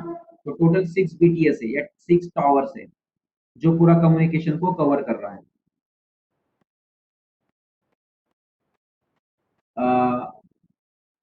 बाकी इसमें भी इसको आपको कोई याद करने की जरूरत नहीं है। जो भी मतलब आपको मैंने बताया कि टोटल 200 कैप में रेडियो सिस्टम इस्तेमाल किया गया है, वो आपको एक पॉइंट याद रखना है। टोटल 6 बेस स्टेशन है, उसके नाम आपको याद रखने हैं। चर्चगेट, महालक्ष्मी, बैंड्रा, जोगेश्वरी, बोरीवली, विरार, ठीक है। टोटल 4 चैनल कम्युनिकेशन के लिए दिए गए हैं। उसमें से एक चैनल जो आपका वाला कंट्रोलिंग चैनल है, बाकी 3 चैनल जो वॉइस है, उसमें डुप्लेक्स और सिंप्लेक्स दोनों कम्युनिकेशन चल सकते हैं, ठीक है। आगे बढ़ता हूं मैं। यहाँ पे देखो लिखा है, ये आपको पॉइंट्स याद करने हैं एमटीआरसी में। All 6 BTS install at Churchgate, MX, Bandra, Jogeshwari, Borivali and Virar. 2 BTS Jogeshwari and Bandra are installed in temporary pole mast and it will be. आपको ये टेम्पररी वगैरह कुछ लिखने की जरूरत नहीं है, आप सिर्फ लिखो कि टोटल 6 BTS है, इसी जगह पे है, ठीक है। यहाँ पे है 194 कैब रेडियो इंस्टॉल, ये भी आपको याद रखना। आप टोटल 200 लिखिए कि टोटल 200 जो है रेडियो इंस्टॉल किया गया है ट्रेन में, ठीक है। सेंट्रल कंट्रोल और इक्विपमेंट इंस्टॉल, ठीक है। सेंट्रल कंट्रोल में आपका आएगा डिस्पैचर, 2 डिस्पैचर होंगे, एक आपका चर्चगेट, अंधेरी और अंधेरी विरार कंट्रोलर के पास, और बाकी सबके पास टेलीफोन रहेंगे। इसके जो मेन जो एमटीआरसी के जो मेन फीचर्स है वो आपको याद करना है। ये जो स्लाइड दिखा रहा हूँ ना, ये आप याद कर लीजिए। आप इतना लिख दोगे तो भी आपके लिए सफिशिएंट है, मतलब आपका एमटीआरसी कवर हो जाएगा। एक तो आपको एमटीआरसी का फुल फॉर्म लिखना है, फ्रीक्वेंसी आपको याद कर लेनी कि एमटीआरसी के लिए कौन सा फ्रीक्वेंसी बैंड दिया गया है, और सिस्टम के फीचर्स, और आपको बीटीएस के नाम लिख लेने की टोटल कितने टावर है और कौन से स्टेशन पे हैं, उनकी हाइट कितनी है वो आप लिख सकते हो। तो आपका ये एमटीआरसी कवर हो जाएगा। यहाँ पे सिस्टम फीचर्स है कि communicating between the following. Driver guard communication, driver guard communication आपका सिंप्लेक्स कम्युनिकेशन है। आपको हैंडसेट उठा के बात करना है और पीटीटी का सहारा लेना है, मतलब पीटीटी दबाओगे तो ही आपका बात होगा, ठीक है। ट्रेन टू कंट्रोलर कम्युनिकेशन, मतलब ट्रेन में आपका गार्ड होगा, मोटरमैन भी होगा, वो आपका कंट्रोलर के साथ में बात कर सकता है। ये आपका फुल डुप्लेक्स कम्युनिकेशन है ना। ये फुल डुप्लेक्स भी है और आपको हैंडसेट उठाने की जरूरत नहीं है। ये हैंड फ्री कम्युनिकेशन है ट्रेन और कंट्रोलर के बीच में। बाकी ड्राइवर गार्ड जो है वो हैंडसेट उठा के बात करेंगे और वो सिंप्लेक्स कम्युनिकेशन है। Cab to cab communication, cab to cab मतलब कि एक कैप से हम एक ट्रेन से दूसरी ट्रेन के साथ में भी बात कर सकते हैं। ये भी आपका सिंप्लेक्स कम्युनिकेशन है, हमको हैंडसेट उठा के ही पीटीटी दबा के ही बात करना है, ठीक है। एक इसमें एक फीचर है ब्रॉडकास्ट कॉल, मतलब कल उठ के अगर सपोज कोई साइट पे अगर इंसिडेंट होता है तो अगर कंट्रोलर को अगर इंफॉर्मेशन देना है तो वो ब्रॉडकास्ट कॉल कर सकता है। तो ब्रॉडकास्ट कॉल जो एक फीचर है, वो अगर एक कंप्यूटर पे एक बटन दबाएगा तो उस बटन से क्या होगा कि जितने भी 200 रेडियो है जो ट्रेन में इंस्टॉल किए गए, वो बटन दबाते ही एक्टिवेट हो जाएंगे और कंट्रोलर जो भी स्पीच बोलेगा या जो भी इंफॉर्मेशन देगा वो सारे ट्रेन में सुनाई देगा एक साथ। तो that is a broadcast call, ये इसका एमटीआरसी का फीचर है। फ्यूचर में इसको ट्रेन के पीए सिस्टम के साथ भी जोड़ा जाएगा, काम चल रहा है, हो सकता है भी जोड़ भी दिया होगा इन लोगों ने। मतलब आज के डेट में जो लोकल ट्रेन में जो अनाउंसमेंट होती है, नेक्स्ट स्टेशन बोरीवली या नेक्स्ट स्टेशन विरार, तो अगर अगर कल उठ के अगर कोई ऐसा मेजर इंसिडेंट होता है और गाड़ी किसी कारण से अगर रुकी हुई है और पैसेंजर को इसका पता नहीं है कि ट्रेन क्यों रुकी हुई है और कितनी देर तक रुकेगी, है ना, तो उस केस में जो है कंट्रोलर जो है वो ब्रॉडकास्ट कॉल कर सकता है और वो जो ब्रॉडकास्ट कॉल है उसके थ्रू इंफॉर्मेशन पैसेंजर को भी उनके कोच में मिल सकती है थ्रू पीए सिस्टम। ठीक है, ये है integrated MMI for train cab. MMI होता है मैन मशीन इंटरफेस। ये मैन मशीन इंटरफेस जो है एमएमआई, ये सभी कैब में लगी हुई है। ये जस्ट मोटरमैन और गाड़ी के कैब में लगा हुआ है कंट्रोलर से बात करने के लिए या डायलिंग करने के लिए। ठीक है, data communication for text message, guard और मोटरमैन या कंट्रोलर मैसेज भी सेंड कर सकते हैं। उनके जो एमएमआई है वहां पे डिस्प्ले लगा हुआ है, उस पे डिस्प्ले पे मैसेज अपीयर होके या पॉपअप हो जाएगा, तो मोटरमैन या गार्ड उस मैसेज को पढ़ भी सकता है या गार्ड मोटरमैन भी मैसेज भेज सकता है कंट्रोलर को। तो कंट्रोलर के पास जो डिस्पैचर दिया हुआ है तो वहां पे मैसेज वो रैक के साथ, मतलब रैक का जो नंबर है वहां पे डिस्प्ले होगा, साथ में मैसेज भी डिस्प्ले होगा और कंट्रोलर जो है वो समझ जाएगा कि किस कैब से मैसेज भेजा गया है और उस मैसेज क्या है। वो मैसेज पढ़ने के बाद फिर कंट्रोलर एक्शन ले सकता है। ठीक है, डिस्पैचर वर्कस्टेशन में आपको पता है कि 2 डिस्पैचर लगे हुए हैं, अंधेरी विरार विरार और Andheri Churchgate Andheri Andheri Virar. Integration to existing TMS system, अभी जो टीएमएस है ट्रेन मैनेजमेंट सिस्टम, इसके साथ में इसको जोड़ दिया गया है एमटीआरसी को, ताकि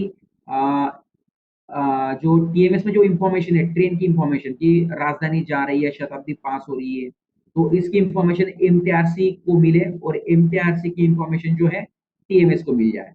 तो ये दोनों की आपस में इंफॉर्मेशन एक्सचेंज करने के लिए इनको दोनों को आपस में कनेक्ट किया गया है। तो आप ये फीचर लिख सकते हो। ठीक है, interface for existing train born PA system, मैंने आपको बोला था कि आज के डेट में पैसेंजर को इंफॉर्मेशन नहीं मिलती है ना, तो फ्यूचर में जो है ये जो एमटीआरसी है ये पीए सिस्टम के साथ में कनेक्ट हो जाएगा और कंट्रोलर भी बॉम्बे सेंट्रल से ही इंफॉर्मेशन पैसेंजर को दे सकता है थ्रू एमटीआरसी। ये आप पॉइंट लिख सकते हो।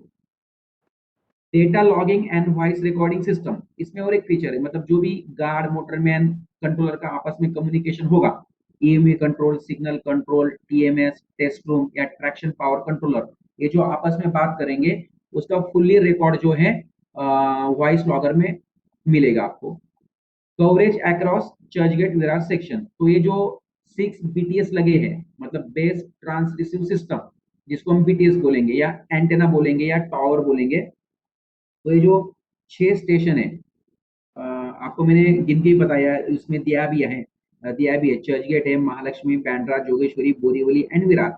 ये 6 के 6 टावर जो है ये पूरा 60 किलोमीटर का पोर्शन जो है एमटीआरसी के लिए कवर कर रहे हैं। ठीक है, तो ये 10-12 पॉइंट आप याद करके एमटीआरसी का जो, अगर एमटीआरसी के बारे में अगर पूछा जाता है नोट्स तो उसमें आप लिख सकते हो। और एक इसमें ये आप 2-3 पॉइंट याद कर लेना। आपको मैंने बताया था कि टेट्रा मतलब ही एमटीआरसी होता है। टेट्रा जस्ट एक टेक्नोलॉजी है, उसका फीचर्स मतलब इसमें दिया गया है बहुत सारा, तो आप पढ़ सकते हो, ज्यादा लिखने की जरूरत भी नहीं है। इसका फ्रीक्वेंसी बैंड जरूर याद कर लेना, 380 to 400 मेगाहर्ट्ज है ना, जो रेलवे के लिए डब्ल्यूपीसीसी ने अलॉट किया हुआ है, तो इसी रेंज में हमको काम करना है। इसका आप पावर लेवल भी लिख सकते हो कि बीटीएस का जो ट्रांसमीटर पावर है वो -10 वॉट है, कैप रेडियो का जो पावर है वो -10 वॉट है, बीटीएस एंटेना गेन है। अच्छा, इसका टोटल कैप में जो है टोटल 4 एसेट लगे हुए हैं, जहाँ पे गार्ड या मोटरमैन बैठते हैं उनके जस्ट ऊपर, छत के ऊपर, मतलब ट्रेन के छत के ऊपर एक ओमनी डायरेक्शनल एंटेना लगा होता है, छोटा वाला, ठीक है। और कैप में टोटल 3 पार्ट रखे हुए हैं। एक आपका एमएमआई होता है, एक होता है आपका रेडियो, और एक power supply DC DC converter. Total train में जो है 4 कंपोनेंट्स है ना। ओमनी डायरेक्शनल एंटेना जो छत के ऊपर लगा हुआ है ट्रेन के, गार्ड के कैबिन में, मोटरमैन के कैबिन में रखा है आपका रेडियो, एमएमआई और पावर सप्लाई। और बाकी बेस स्टेशन तो होता है जो चर्चगेट जोगेश्वरी विरार में लगा, वहाँ पे इक्विपमेंट लगा, आपको दिखाऊंगा स्लाइड में आगे। तो ये आप एक पॉइंट को याद कर सकते हो कि टेट्रा का फुल फॉर्म क्या है, terrestrial trunk radio base system. आप टेट्रा की एमटीआरसी की फ्रीक्वेंसी या टेट्रा की जो भी है, रेलवे का जो फ्रीक्वेंसी बैंड अलॉट किया हो वो आप याद कर सकते हो। बीटीएस का ट्रांस पावर याद कर सकते हो, कैब रेडियो का ट्रांस पावर याद कर सकते हो, एंटेना गेन कितना है वो याद कर सकते हो, नंबर ऑफ कितना रेडियो ट्रेन में लगा हुआ है, जो आप मैंने बताया कि 200 टोटल रेडियो इंस्टॉल किया गया है। तो आप इतनी इंफॉर्मेशन अगर पेपर में अगर पूछा जाता है एमटीआरसी के बारे में तो आप इतना लिख सकते हो, आपको फुल मार्क्स मिल सकता है, कोई प्रॉब्लम नहीं। ये इसका जस्ट एक ब्लॉक डायग्राम है समझने के लिए, है ना। तो यहाँ पे देखो टावर दिख रहा है, तो ये टावर मतलब हमारे बेस स्टेशन है, जो आपने मैंने गिनाए थे कि चर्चगेट, जोगेश्वरी, बैंड्रा, है ना। यहाँ पे 2 टावर आपको कम दिखाई दे रहे हैं, लेकिन वो है उसमें। देखो रेड में बीच में एक बॉक्स लगा है कि propose 60 metres tower at BDTS and Jogeshwari. ये ऑलरेडी टावर इंस्टॉल हो चुका है, मतलब इरेक्शन हो चुका है, सिर्फ शिफ्टिंग बाकी है, अदरवाइज टोटल 6 टावर लग जाएंगे। ऊपर देखो ट्रेन दी हुई है, तो ट्रेन में सिस्टम भी लगा हुआ है, और एक बीच में ओएफसी बैकबोन है। तो जो ऑप्टिकल फाइबर केबल जो है वो बीटीएस से कनेक्टेड है, और ऑप्टिकल फाइबर केबल के थ्रू कम्युनिकेशन जो है वो मेन बीसीडी कंट्रोल में आ रहा है। तो बीसीडी कंट्रोल में आपका एमटीआरसी का एक सर्वर रखा हुआ है, उस सर्वर में ये एंटेना के थ्रू जो ट्रेन की इंफॉर्मेशन है वो सर्वर को भेजी जाती है, और सर्वर के साथ में बाकी सब कंपोनेंट्स जुड़े हुए हैं। तो यहाँ पे आप देखोगे कि ये जो सर्वर है, सर्वर के साथ में आपका टीएमएस भी कनेक्टेड है, फिर डिस्पैचर भी कनेक्टेड है जो अंधेरी विरार या चर्चगेट अंधेरी, फिर बाकी जो वेरियस कंट्रोलर्स है, ईओमी कंट्रोल, फिर सिग्नल कंट्रोल, ईएमएस, है ना, बाकी सब कंट्रोलर इसके साथ में जुड़े हुए हैं। टीएमएस भी इसके साथ में इंटीग्रेटेड है। और आपको मैंने एक बताया था कि ये पीबीएक्स होता है प्राइवेट ब्रांच एक्सचेंज, है ना, मतलब टेलीफोन एक्सचेंज।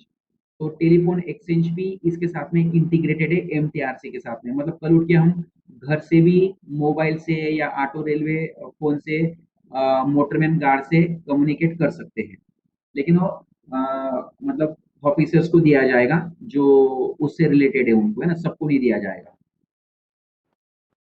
ये जस्ट एक स्ट्रक्चर है आपका, है ना। यहाँ पे देखो राइट साइड में लिखा हुआ है कि किस किस को हमने एमटीआरसी का कम्युनिकेशन दिया हुआ है, EME control, signal control, traction power control, deputy controller and TMS को, ठीक है। तो आप एमटीआरसी में इतने पॉइंट लिख सकते हो कि किस किस के बीच में कम्युनिकेशन होता है ना। Guard, motorman, EME control, signal control, traction power control, इसके बीच में ये एमटीआरसी का कम्युनिकेशन होगा। ये जो है ना, ये एमएमआई का फोटो है, यहाँ पे पिक्चर दिया हुआ है। तो ये जो है आपका कैब में इंस्टॉल किया गया है, ये आपका डिस्प्ले है। अगर कोई भी टेक्स्ट मैसेज अगर कल उठ के अगर सिग्नल कंट्रोल या ईएमआई कंट्रोल या डेप्टी कंट्रोल या सेक्शन कंट्रोल भेजता है, तो यहाँ पे टेक्स्ट मैसेज डिस्प्ले हो जाएगा और मोटरमैन गार्ड उसको पढ़ सकता है, और यहाँ से ही गार्ड और मोटरमैन को डायल करना है। यहाँ पे देखो, यहाँ पे दिया हुआ है ATNL1। ATNL1 होता है आपका सेक्शन कंट्रोल 1 चर्चगेट अंधेरी, ये आपका अंधेरी विरार कंट्रोलर है। ये बटन ये डमी दिया हुआ है, ये आपका डेप्टी कंट्रोल का स्विच है, ये ईएमआई कंट्रोल है। मतलब हमने वन टच, अगर मैं इस बटन को दबाता हूँ तो सीधा यूएवी कंट्रोल से मेरा कॉल कनेक्ट हो जाएगा। तो गार्ड और मोटरमैन जो भी, अगर मोटरमैन अगर यहाँ पे है, मोटरमैन अगर ये बटन दबाता है तो यूएवी कंट्रोल से उसका कम्युनिकेशन स्थापित हो जाएगा, वो यूएवी कंट्रोल से बात कर सकता है। लेकिन ये जितना भी ये कम्युनिकेशन रहेगा इनके साथ में, मतलब तो ये डुप्लेक्स होगा, ठीक है। अगर कैप टू कैप या गार्ड टू मोटरमैन, ये कम्युनिकेशन सब सिंप्लेक्स कम्युनिकेशन होगा। अगर ये बटन दबाता है तो अंधेरी चर्चगेट अंधेरी कंट्रोलर है उनसे बात होगा, ठीक है। यहाँ पे एक S2 स्विच दिया हुआ है, ये S2 स्विच अगर हम दबाएंगे तो यहाँ पे लिस्ट आएगा डायरेक्टरी, फोन डायरेक्टरी, तो किस किस को कौन सा नंबर दिया गया है, तो उसी नंबर को यहाँ पे हम डायल पैड का इस्तेमाल करके डायल करेंगे और एक ग्रीन बटन दबाएंगे, जैसे जस्ट मोबाइल में रहता है वैसा। ये कॉल डिस्कनेक्ट करने के लिए, ये कॉल कनेक्ट करने के लिए है। अगर मुझे सपोज अगर किसी बाजू वाली ट्रेन के मोटरमैन से बात करना है, तो उस मोटरमैन के आगे वाला जो बड़ा नंबर होता है वो उसका टेलीफोन नंबर होगा, उसका एमएमआई का या उसका रेडियो का नंबर होगा 4 डिजिट का।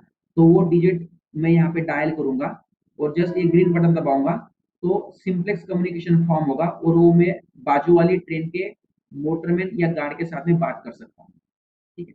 यहाँ पे एक स्विच दिया है, ये पोस्टमैन या मोटरमैन का साइन दिया हुआ है। ये होता है सेम ट्रेन के गार्ड या मोटरमैन को बात करने। सपोज अगर मैं गार्ड में खड़ा हूँ तो मैं अगर ये बटन दबाता हूँ तो उसी ट्रेन के मोटरमैन के साथ में मेरा कम्युनिकेशन होगा, वो सिंप्लेक्स होगा, मतलब मुझे पीटीटी का सहारा लेना है, ठीक है।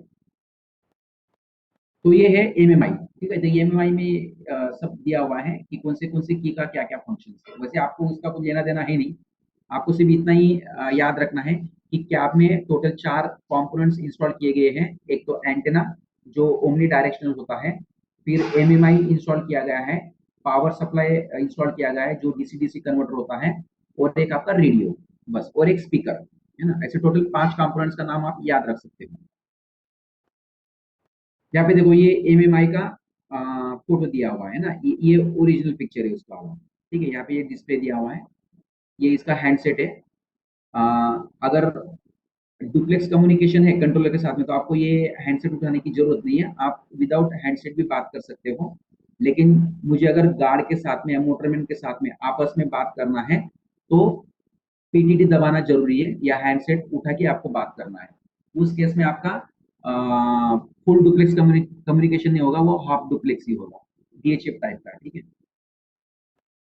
ये देखो ये ट्रेन के छत के ऊपर ये एंटेना लगा हुआ है ना। ये गार्ड और मोटरमैन दोनों साइड में एंटेना लगा रहेगा, है ना। तो ये छत के ऊपर रहेगा ट्रेन के, ये ओमनी डायरेक्शनल है। ये आपका कैब के अंदर है, जहाँ पे मोटरमैन बैठता है या जहाँ पे गार्ड बैठता है उनकी कैबिन में ये सिस्टम लगा हुआ है। ये है आपका रेडियो, कैब रेडियो, ये है power supply DC DC converter और स्पीकर। तो टोटल ये तीनों चीजें जो है, स्पीकर, कैब रेडियो और डीसी डीसी कन्वर्टर, ये आपके कैब में लगे हैं, मोटरमैन और गार्ड के कैब में, और ये छत के ऊपर लगा है। तो टोटल 4 कंपोनेंट्स हो गए, ठीक है। तो आप इतना लिख सकते हो कम्युनिकेशन, और बाद में बेस स्टेशन है और एक कंट्रोलर के पास में जो सिस्टम है वो। तो कुल मिला के ये एमटीआरसी कम्युनिकेशन फुलफिल करने के लिए इतने कंपोनेंट्स की हमें जरूरत है। ये बाकी ये आपका बेस स्टेशन इक्विपमेंट है, इसको टीआर बोलते हैं। टीआर मतलब ट्रांस रिसीवर, है ना। ये बीएससी, आप इसको बीटीएस बोलो चाहे बीएससी बोलो, सेम है, ठीक है। ये बीएससी होता है बेस, ये आपका ये आपका बीटीएच होता है, बेस ट्रांस रिसीव, वो इसमें आएगा अपना जीपीएस जीएसएमआर में देखूंगा, ये बीएससी का भी आपको फुल फॉर्म बता दूंगा मैं उस समय, ठीक है। तो ये टीआर जो है ये एंटेना के साथ में लगा हुआ होता है, वो जो आपका बेस स्टेशन होता है, ठीक है। तो ये इतने कंपोनेंट्स है, आप इतने कंपोनेंट्स के नाम लिख के भी एमटीआरसी कवर कर सकते हैं। बीटी मतलब जो बेस स्टेशन है उसमें कौन से इक्विपमेंट है, एक बीएससी होता है, फिर जीपीएस एंटेना लगा हुआ है, और एक ओमनी डायरेक्शनल एंटेना भी लगा हुआ है। तो ये 2-3 पॉइंट आप कवर कर सकते हैं। आपको मेन मतलब एमटीआरसी का फुल फॉर्म याद रखना है, फ्रीक्वेंसी बैंड याद रखना है, वो 382 समथिंग पता था ना मैं आपको, वो याद रख लीजिए आप। कम्युनिकेशन किसके किसके बीच में है ना। टोटल कितने रेडियो इंस्टॉल किए गए, जो जैसे मैंने आपको बताया कि 200 रेडियो इंस्टॉल किए गए, तो आपको फिगर याद रखनी है ये 4-5 पॉइंट भी अगर आपने लिख दिए एमटीआरसी में तो भी आपको मार्क्स मिल सकते हैं, ठीक है। तो यहाँ पे एमटीआरसी में बंद करता हूँ।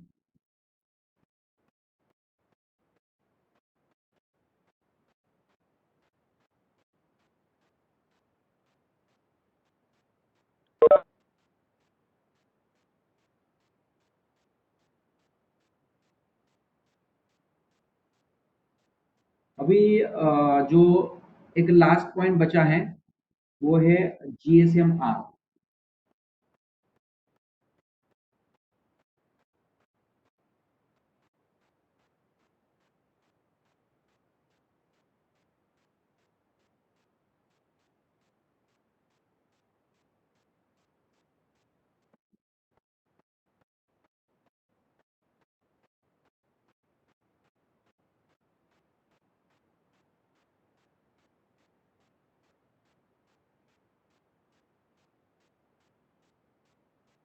जीएसएम-आर जो है ना, तो उसमें भी ज़्यादा वो नहीं है, मतलब 10-12 पॉइंट्स लिख के भी आप इसको खत्म कर सकते हो। तो पहली बात तो आपको जीएसएम-आर का फुल फॉर्म लिख लेना है, ठीक है। तो जीएसएम-आर का फुल फॉर्म क्या है कि mobile train radio communication is a digital wireless. आप लिख सकते हो इसमें कि मोबाइल ट्रेन कम्युनिकेशन क्या है। Mobile train radio communication is a digital wireless network based on GSM-are. तो जीएसएम-आर का फुल फॉर्म है global system for mobile communication for railway, है ना, डिजाइन्ड ऑन आईरिन, है ना। तो आईरिन का फुल फॉर्म भी यहाँ पे लिखा हुआ है, integrated railway radio enhanced network, ठीक है। तो बाकी तो आप पढ़ो मत, जो भी बस जीएसएम-आर का फुल फॉर्म याद कर लो, ठीक है। और एक आप पहला पॉइंट ले सकते हो कि mobile train radio communication is a digital wireless network based on GSM-are, और जीएसएम-आर का फुल फॉर्म लिख सकते हो, ठीक है। GSM for railway, a communication system for railway networks utilizing GSM technologies and specific applications for railway operations, है ना। तो GSM जस्ट अपना मोबाइल जैसे, तो हमारा मोबाइल भी GSM टेक्नोलॉजी पे ही कार्य कर रहा है। तो सेम फीचर्स रेलवे के लिए भी इस्तेमाल किए जाएंगे, लेकिन वो रेलवे का खुद का नेटवर्क होगा। और जो रेलवे के जो बाकी जो काम के जो एप्लीकेशंस है या फीचर्स है, रेलवे के जो भी मतलब रेलवे ऑपरेशन के लिए जो कुछ फीचर चाहिए, वो फीचर्स हम इस जीएसएम में और ऐड कर सकते हैं, है ना, ताकि वो रेलवे ट्रैफिक के लिए हेल्प हो सके। ये आपका एक डायग्राम है जीएसएम-आर का। तो आप इसमें से ब्लॉक याद रख सकते हो कि जनरली किस टाइप से इसका मेन पार्ट होता है। यहाँ पे एमएससी, एमएससी इसका मतलब एक मोबाइल स्विचिंग सेंटर होता है। यहाँ पे देखो, यहाँ पे बहुत सारी इसमें एक जो ब्लॉक में जो शॉर्ट फॉर्म्स दिए हैं, जैसे बीटीएस है, बीएससी, ओएमएस है, ये इसके यहाँ पे फुल फॉर्म भी दिए हुए हैं। तो आप ये फुल फॉर्म याद कर सकते हो, क्योंकि ये फुल फॉर्म हो सकता है आपको पूछ ले, है ना। बीटीएस पूछ ले, एमटीआरसी के चक्कर में अगर बीटीएस किसने पूछा कि बीटीएस का फुल फॉर्म क्या है, तो यहाँ पे किया हुआ है बीटीएस मतलब बेस ट्रांससिव स्टेशन, है ना। बीएससी दिया हुआ है बेस स्टेशन कंट्रोलर। तो यहाँ पे ये सारे फुल फॉर्म आप याद कर सकते हो। अगर कल उठ के अगर आपको पेपर में पूछा तो आप लिख सकते हो। यहाँ पे पीएलएमएन होता है, ये पब्लिक लैंड मोबाइल नेटवर्क होता है। एक पीएसटीएन दिया हुआ है, ये है आपका पब्लिक स्विचिंग टेलीफोन नेटवर्क होता है। एक आईएसडीएन होता है, इंटरनेशनल सब्सक्राइबर डिजिटल नेटवर्क, है ना। तो आपको जस्ट अगर जीएसएम-आर अगर ज्यादा नंबर के लिए पूछते हैं तो आपको जस्ट ये डायग्राम, ये ब्लॉक डायग्राम निकला, बाकी ट्रेन की ये पिक्चर निकालने की जरूरत नहीं, सिर्फ ब्लॉक बना दो आप ऐसा, इस टाइप का ब्लॉक, है ना। तो भी जो ऑफिसर जो भी चेक करेगा उसको समझ में आ जाएगा कि ये जीएसएम-आर जो है इस बंदे को समझ में आया हुआ है। तो ये जस्ट एक ब्लॉक डायग्राम स्ट्रक्चर है, और बाकी आप इसके एक एक सेंटेंस में इसके फंक्शंस भी लिख सकते हो। तो फंक्शंस में आपको आगे बताता हूँ कि बीटीएस का काम क्या है, बीएससी का काम क्या है ना, एमएससी क्या काम करता है, ओएमएस क्या क्या काम कर सकता है, और फिर बाद में अदर्स नेटवर्क कैसे जुड़ सकते हैं ना। तो यहाँ पे एक ब्लॉक डायग्राम जस्ट बना हुआ है। तो एमटीआर से अगर 10 मार्क्स के लिए अगर पूछता, जीएसएम-आर अगर पूछता है 10 मार्क्स के लिए, तो जस्ट आप ये डायग्राम आप निकाल लो, ये बॉक्स निकाल के है ना। और बाकी आप एक एक सेंटेंस में इसको कवर कर लो कि बीटीएस क्या होता है, एमएस या फुल फॉर्म लिख दिया तो भी बहुत हो गया, तो भी उनको समझ में आ जाएगा, कोई प्रॉब्लम नहीं।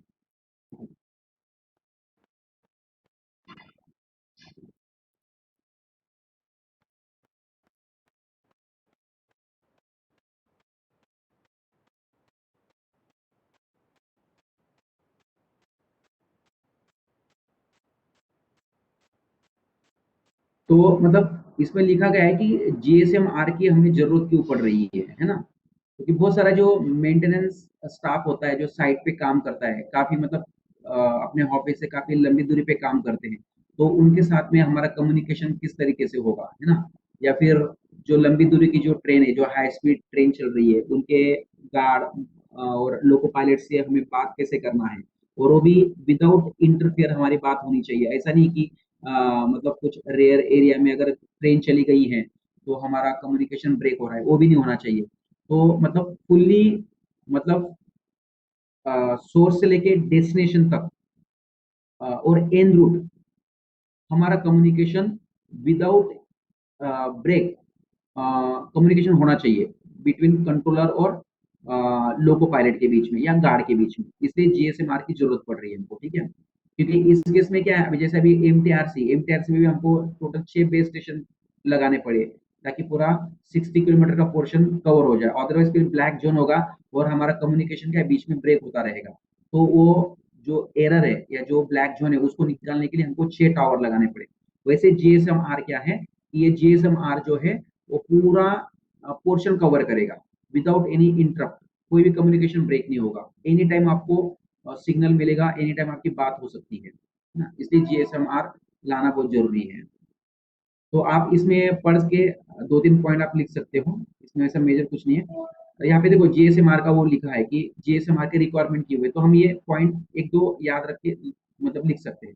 A situation may need that trackside maintenance persons over 20 kilometers area must get same information without delay, है ना।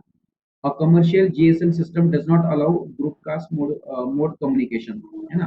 तो जो जैसे हम अगर एयरटेल का लेते हैं या इसका लेते हैं, किसका, जियो का लेते हैं, तो हमें अलाउ नहीं करेगा ग्रुप कॉल के लिए।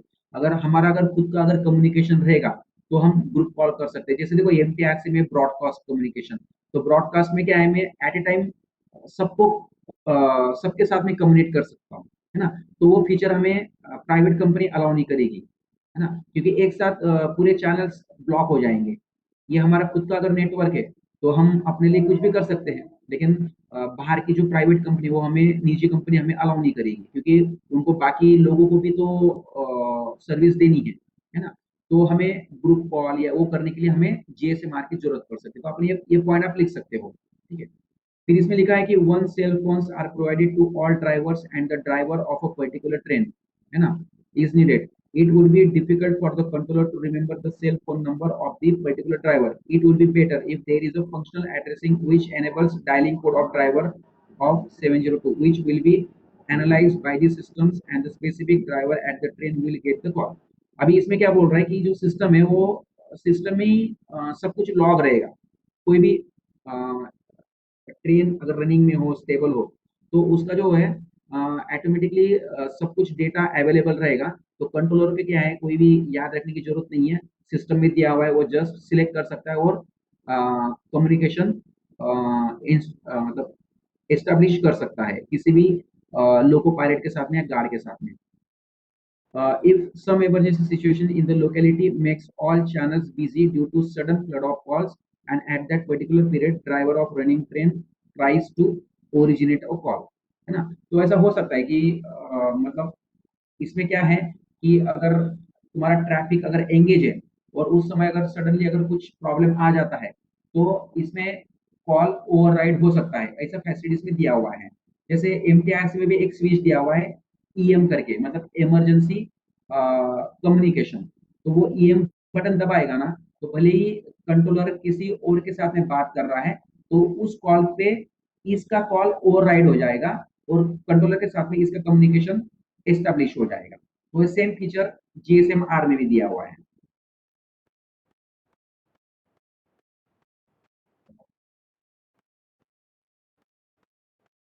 तो ये जीएसएमआर में भी ये है कि the GSMR network and its structure is the typical network structure of GSMR based railway network basically does not differ much from a normal PLMN.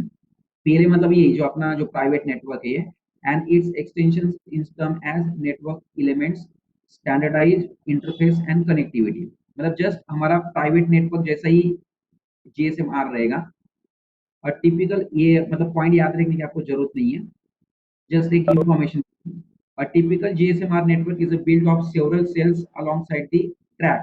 तो इसमें जैसे MTRC में टोटल 6 टावर है जो पूरा 60 किलोमीटर कवर कर रहा है, वैसे GSMR में भी जो ट्रैक के साइड में जो है पोल खड़े किए जाएंगे, या अभी भी चल रहा है शायद फ्रंटियर में शायद है ये जीएसएमआर अभी धीरे धीरे मतलब हर जगह पे आना शुरू हो गया है। तो मतलब ट्रैक के साइड में जो है इसके टावर खड़े होंगे और जो है वो थ्रू आउट सोर्स से लेके डेस्टिनेशन तक पूरे ट्रेन को कम्युनिकेशन देगा, सर्विस देगा। A typical GSMR network is built of several cells alongside the track. Each cell is equipped with one or more transceivers depending upon the communication density. The block diagram is shown in figure, वो दिखाता हूँ मैं। The network can be divided into 5 main parts. अच्छा, इसमें आप GSMR में एक main point याद करना है आपको, बाकी भले आपने ऊपर का पॉइंट याद न किया तो भी चलेगा। आप GSMR का फुल फॉर्म याद कर लीजिए।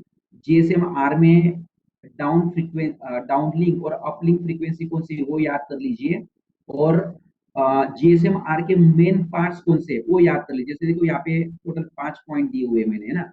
एक मोबाइल स्टेशन मतलब आपका हैंडसेट, ठीक है। एक होता है आपका बेस स्टेशन सब सिस्टम बीएसएस, नेटवर्क स्विचिंग सब सिस्टम एनएसएस, या जिसको हम एमएससी बोलेंगे। चौथा पॉइंट आपका ऑपरेशन एंड मेंटेनेंस सब system OMS and other network में आपका आएगा आईएसडीएन आएगा, टेलीफोन पीएलएमएन आएगा, है ना। तो ये अदर नेटवर्क हो गया। तो आप जीएसएम में लिख सकते हो कि जीएसएमआर का फुल फॉर्म, जीएसएमआर के मेन कंपोनेंट्स ये जो 5 दिए हुए ये आप लिख सकते हो कि ये 5 कंपोनेंट का मिलके ही आपका जीएसएमआर बन सकता है। फिर जीएसएमआर में जो फ्रीक्वेंसी दी गई है अपलिंक और डाउनलिंक की, वो आप याद कर लीजिए ना। हो सकता है आपको जीएसएमआर की फ्रीक्वेंसी पूछ ले, है ना। तो ऐसे 4-5 पॉइंट अगर आपने जीएसएमआर की याद कर लिए तो आपका ये टॉपिक कवर हो सकता है, ठीक है। बाकी याद करने की जरूरत नहीं है।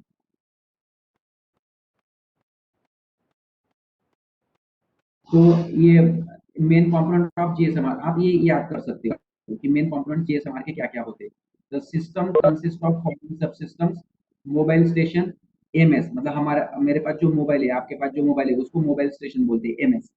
बेस स्टेशन सब system BSS, network and switching सब सिस्टम एनएसएस, ऑपरेटिंग सब सिस्टम ओएसएस, डिस्पैचर, है ना, जो कंट्रोलर के पास में रहेगा। एक आपका कैब रेडियो और power supply arrangement for base station और डिस्पैचर जो भी है, जस्ट एमटीआरसी के जैसा ही ये एबी सिस्टम है। तो ये मेन कंपोनेंट्स आपको याद कर लेना है। तो आप जीएसएमआर में लिख सकते हैं जीएसएमआर का फुल फॉर्म, उसकी फ्रीक्वेंसी और उसके कंपोनेंट्स, मेन कंपोनेंट्स, और ये किसके बीच में कम्युनिकेशन रहेगा, कंट्रोलर प्लस लोकोमोटिव या गार्ड और ड्राइवर, इनके बीच में कम्युनिकेशन, और वेरियस कंट्रोलर। यहाँ पे आपको ये याद रखना है, the radio link uses both FDMA और टीडीएमए। ये टेक्नोलॉजी का इस्तेमाल करता है जीएसएमआर। एफडीएमए का आप फुल फॉर्म याद कर सकते हो, टीडीएमए, या फिर ये दो का नाम आप लिख सकते हो कि जीएसएमआर में एफडीएमए और टीडीएमए टेक्नोलॉजी का इस्तेमाल किया जाता है। आप ये सेंटेंस लिख सकते हो जीएसएमआर में, है ना। और the 900 megahertz frequency bands for downlink and uplink signal are, तो ये आप अपलिंक की फ्रीक्वेंसी लिख सकते हो 935 टू 960 मेगाहर्ट्ज और 890 टू 915 मेगाहर्ट्ज रिस्पेक्टिवली। ये डाउन फ्रीक्वेंसी आपकी 935 टू 960 और अपलिंक फ्रीक्वेंसी है 890 टू 915। ये आप याद कर लीजिए, है ना। हो सकता है आपको ऑब्जेक्ट में पूछ लिया जाए, है ना, कि जीएसएमआर में डाउनलिंक फ्रीक्वेंसी क्या है या अपलिंक फ्रीक्वेंसी क्या है, तो आपको वो पता होना चाहिए। या हो सकता है फुल फॉर्म पूछ ले एफडीएमए या टीडीएमए या कौन सा टेक्नोलॉजी का इस्तेमाल किया जाता है ना।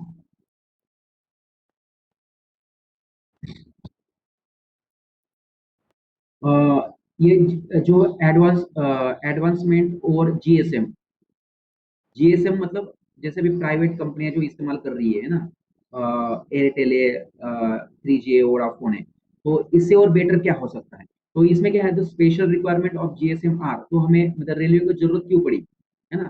तो special requirement of GSM are networks are deriving from the following demands of applications using GSM are. Sir तो 7 क्या है? नंबर की स्लाइड वापस दिखाना, 7 number slide. Hello, 7 number. Yes sir. हाँ बोलिए।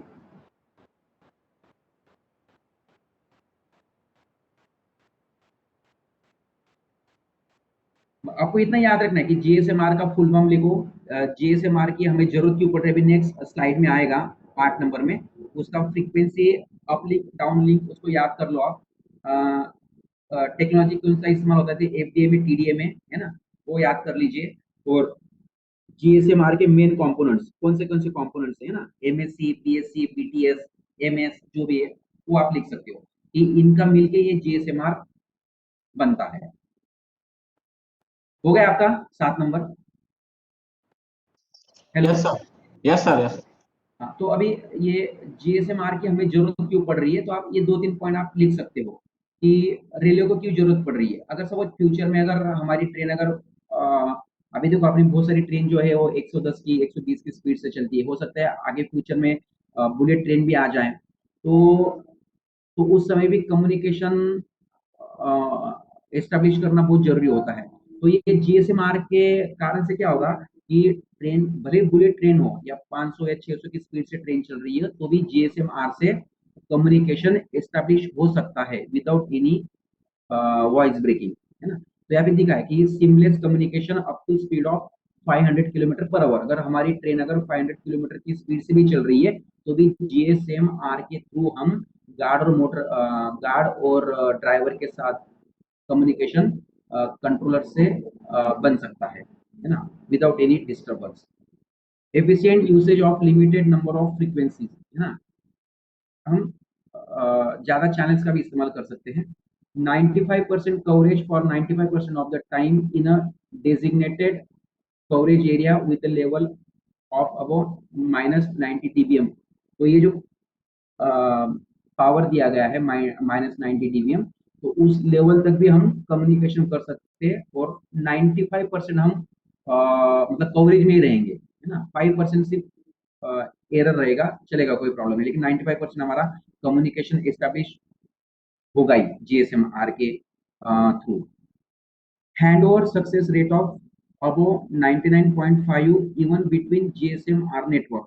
अभी ये क्या बोल रहे हैं कि सपोज अभी वेस्टर्न रेलवे का एक जीएसएम सिस्टम जीएसएमआर है और नॉर्दर्न रेलवे का जीएसएम सिस्टम जीएसएमआर है। तो जैसे ही एक जोन से दूसरे जोन में अगर ट्रेन जाती है, तो दूसरे जोन का जो जीएसएमआर सिस्टम है, तो जो ट्रेन जब मूव करेगी, जैसे हम रोमिंग में होते हैं वैसे वो ट्रेन भी अभी रोमिंग में होगी। तो ट्रेन जैसे ही वेस्टर्न रेलवे का मतलब एक जोन से जोन का जीएसएमआर अगर लीव करती है और दूसरे के साथ में एकदम स्मूथ कम्युनिकेशन होगा, मतलब आपको पता भी नहीं, अगर उस बीच में सपोज अगर ड्राइवर या कंट्रोलर बात कर रहा है तो भी आपको पता नहीं चलेगा। जैसे आज के डेट में हमको भी पता नहीं चलता है, हम कंटिन्यू देखो ट्रेन में रहते हुए हम हमारी बात कंटिन्यू होती रहती, कभी कटती नहीं हमारी बात, है ना।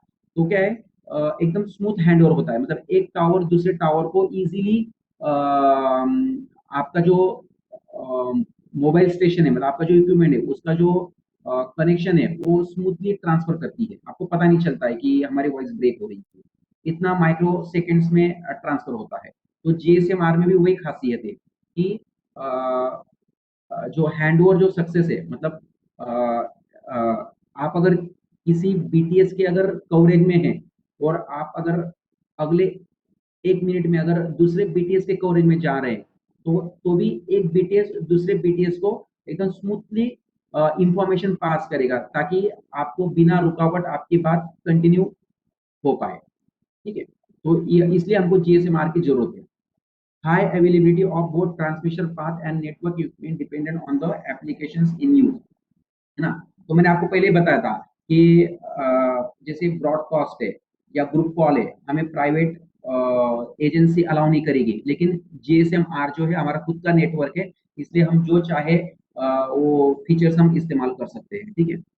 कवरेज इनसाइड टनल्स, है ना, बहुत सारे टनल्स आते हैं रास्ते में एन रूट, तो उस टनल में भी हो सकता है हमारा कम्युनिकेशन ब्रेक हो, तो जीएसएम-आर के कारण से क्या है, ये टनल में भी हमको कवरेज मिलेगा और हमारी बात कंटिन्यू हो पाएगी। तो ये आप 4-5 पॉइंट लिख सकते हैं कि जीएसएम-आर के फायदे क्या है ना। फिर इसमें देखिए improve coverage in railway station and shunting areas, ये तो है ही। जब जीएसएमआर लगी जाएगा तो कोई भी एरिया ब्लैक जोन नहीं होगा, हर हर एरिया में हमारा कम्युनिकेशन बना रहेगा। तो आप ये 2-4 पॉइंट डाल सकते हो कि जीएसएमआर की रिक्वायरमेंट हमें क्यों पड़ रही है, क्यों जरूरत पड़ रही है। तो इसलिए जरूरत पड़ रही है कि जो भी रिमोट एरिया है या टनल्स है ना, शंटिंग एरिया है, रेलवे स्टेशन है, या हमारी ट्रेन की स्पीड ज़्यादा है, तो इन सब जगहों पे हमारा कम्युनिकेशन क्या है, स्मूथली चलना चाहिए, है ना, कोई बिना रुकावट का। तो हमको जीएसएमआर लाना बहुत जरूरी है। तो ये 4-5 पॉइंट आप कवर कर सकते हो।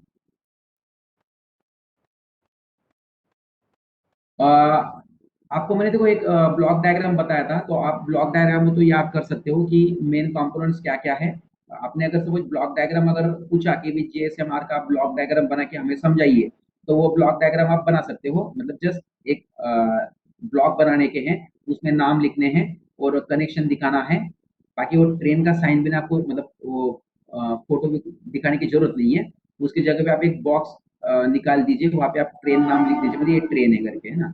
और बाकी जो कंपोनेंट्स है उसके एक सेंटेंस में आप वर्णन कर सकते हो। जैसे देखो यहाँ पे दिया हुआ है कि the main component of GSMR, the main component of the system are क्या है, तो पीटीएस, तो बेस ट्रांसमिशन सिस्टम, ये हमारा होता है tower, is the equipment which facilitates the wireless communication between user equipment। user equipment क्या होता है, आपका हैंडसेट, है ना, जो गार्ड और ड्राइवर के पास रहेगा, एंड द नेटवर्क, या किसी कंट्रोलर के पास भी रह सकता है या किसी मेंटेनेंस स्टाफ के पास भी हो सकता है। जैसे सिग्नल कंट्रोल, जैसे सिग्नल का स्टाफ होता है वो भी लाइन पे जाता है, या पीडब्ल्यूआई होता है वो भी लाइन पे जाता है, तो उनके पास भी हैंडसेट रहेगा जीएसएम, है ना। तो आपस में भी बात कर सकते हैं, है ना। तो बीटीएस क्या करता है, हमेशा सर्विस देता है बिटवीन हैंडसेट एंड नेटवर्क, ये इसका मेन बीटीएस का काम है ना। इट्स कंपोनेंट, ये आपको जरूरत नहीं बाकी लिखने की कि बीटीएस में क्या क्या होता है। अगर आपको एक्स्ट्रा इंफॉर्मेशन चाहिए तो आप इसमें लिख सकते हैं। इसमें पावर सप्लाई होता है, ट्रांस रिसीव हो सकता है, एम्पलीफायर होता है, कंबाइनर होता है, डुप्लेक्सर होता है, एंटेना होता है, वो है ना। लेकिन आप सिर्फ इतना याद रखो कि बीटीएस जो है इक्विपमेंट और नेटवर्क के बीच में इंटरफेस का काम कर सकता है, बस इतना ही आपको लिखना है ना।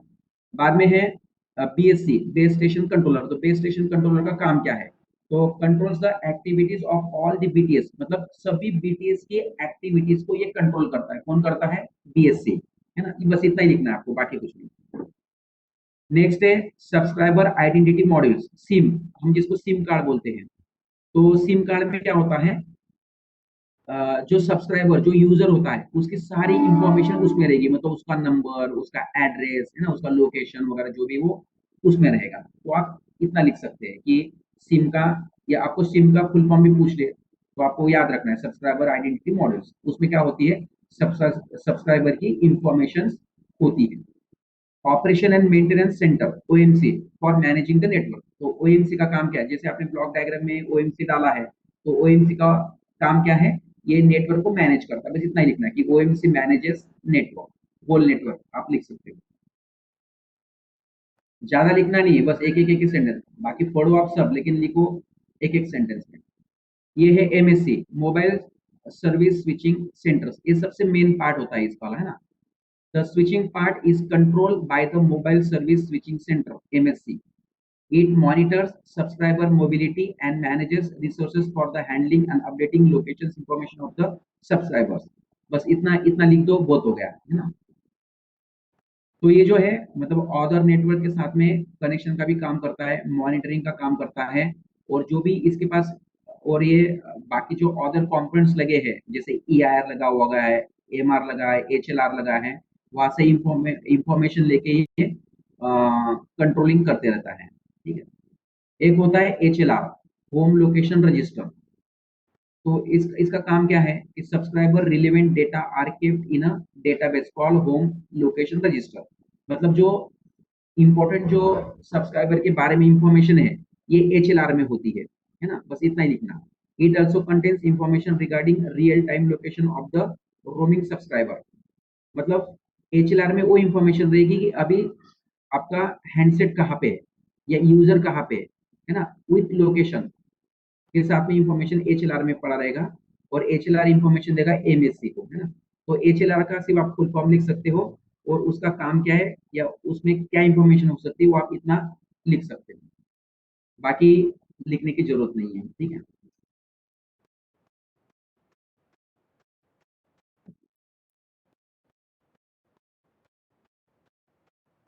ये है VLR का भी वैसा ही है कि dynamically store subscribe information when a mobile station is in the location area covered by the VLR whenever roaming. बस वही है कि रोमिंग में या जो भी है जब भी अगर रोमिंग में होगा तो इसका इंफॉर्मेशन जो है VLR में अपडेट होता रहेगा हमेशा, ठीक है। Equipment identity register EIR which stores identifications of all devices। तो उस BTS में जितने भी हैंडसेट होंगे या यूजर्स होंगे वो सारी की सारी इंफॉर्मेशन ये EIR में अपडेट होती रहेगी। जो भी BTS एक एंटेना के कवरेज में जितने भी सेल्स फोन आएंगे वो सारी की सारी इंफॉर्मेशन EIR में पड़ी रहेगी, ठीक है। एक होता है AUC ऑथेंटिकेशन सेंटर। इसका काम क्या है कि which protects user identity and allows a secure transmission, है ना। बस इतना लिख दो आप कि AUC का फुल फॉर्म लिख दो और वो क्या करता है कि यूजर की आइडेंटिटी को सेफ रखता है और एक सिक्योर्ड या सेफ ट्रांसमिशन फॉर्म करता है। इतना लिख दो, बहुत हो गया। आपको वही करना है कि GSM-R का फुल फॉर्म, GSM-R की अप लिंक और डाउन लिंक की फ्रीक्वेंसी। GSM-R की हमको जरूरत क्यों पड़ रही है कि मतलब ग्रुप कॉल के लिए या जो रिमोट एरिया है उसमें जो कम्युनिकेशन नहीं हो पा रहा है तो वो कम्युनिकेशन टनल्स में कम्युनिकेशन के लिए, जो टनल्स बड़े बड़े बने हुए हैं उसके अंदर जो कम्युनिकेशन नहीं होता है तो उसके लिए, प्लस थ्रू आउट सोर्स से लेके डेस्टिनेशन तक हमारा कम्युनिकेशन जारी रहे उसके लिए हमको GSM-R की जरूरत पड़ेगी। और GSM-R के मेन कंपोनेंट्स याद रखो कौन से MSC, BTS, MR, EIR, VLR, EIR, AUC और उसके एक सेंटेंस में आप फंक्शन लिख दो, है ना, तो आपका GSM-R भी कवर हो जाएगा, ठीक है। तो यहाँ पे ये आपका GSM-R भी कवर हो गया है और बाकी ये जो मटेरियल है मैं सचिन सर को दे दूंगा, तो आप वहां से एक तो आपके पेन ड्राइव होगा तो पेन ड्राइव में ले लीजिए या फिर व्हाट्सएप पे भी आजकल आ जाता है तो आप व्हाट्सएप पे भी लेके पढ़ सकते हो, ठीक है। तो अपना टाइमिंग था 4:45 तक, तो अभी 10 मिनट बाकी है।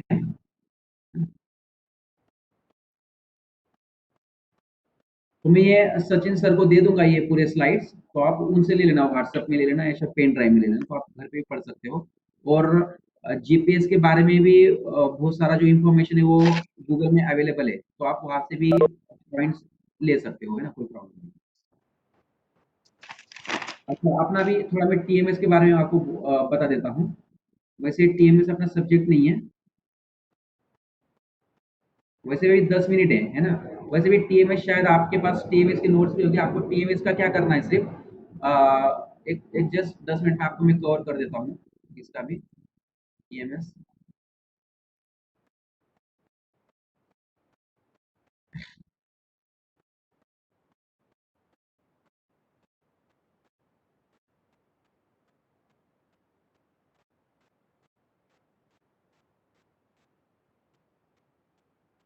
TMS का आपको एक जस्ट फुल फॉर्म याद रखना है कि ट्रेन मैनेजमेंट सिस्टम।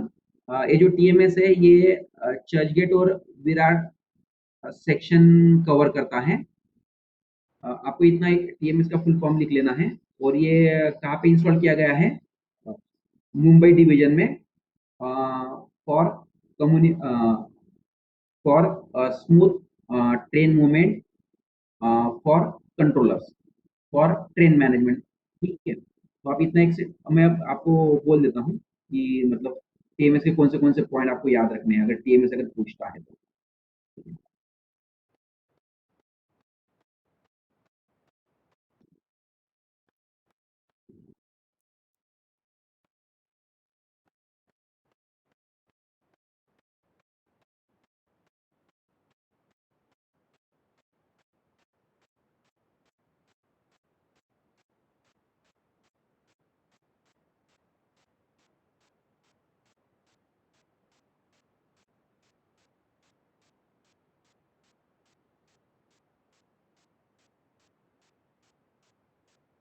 आप देखो ये टीएमएस का अगर कुछ पूछता है तो टीएमएस का फुल फॉर्म लिख लो, फिर TMS functionalities for management of rail operations for traffic department, आप ये पॉइंट लिख सकते हो। फिर ये किसको फैसिलिटी देता है TMS? Facilities to controllers in control office, है ना, ये कंट्रोलर को फैसिलिटी दे रहा है कौन? TMS. Facilities to SMS at field station, जो असिस्टेंट स्टेशन मास्टर है जो कंट्रोल टावर में है ना, तो उनको भी ये टीएमएस फैसिलिटी दे रहा है। तो किस हिसाब से दे रहा है वो अपन देख लेते हैं।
ठीक है, इसमें आप इतना ही लिख सकते हो कि टीएमएस का फुल फॉर्म लिख दो, ट्रेन मैनेजमेंट सिस्टम।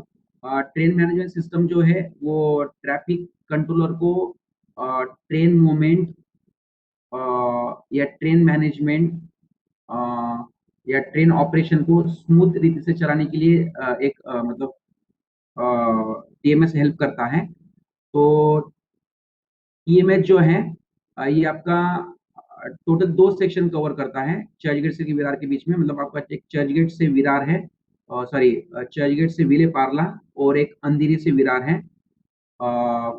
इसमें जो है एक आपका जो कंट्रोलर है वो पहले क्या था, उसका जो ट्रेडिशनल वे, मतलब ट्रेडिशनल वे में वो क्या सिर्फ टेलीफोन से ही कम्युनिकेशन कर पाता था कंट्रोल टावर के साथ में।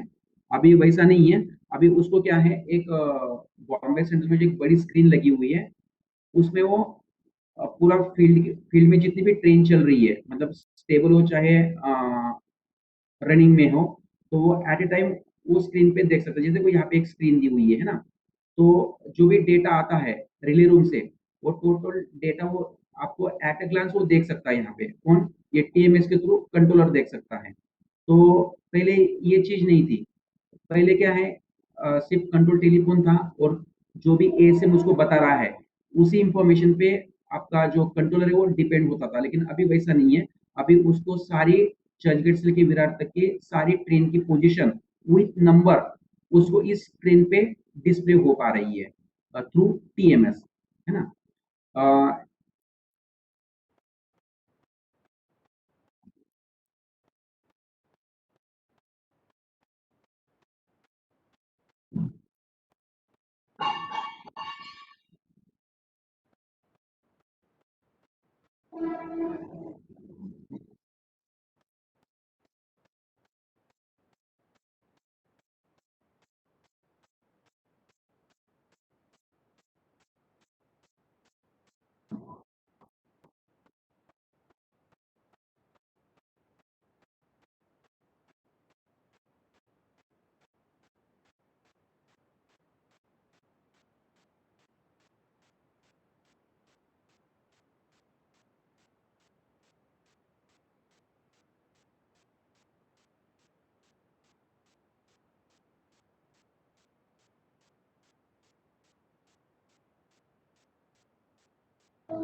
टीएमएस जो है अपने एसएमपीसी के साथ में इंटीग्रेट किया हुआ है। तो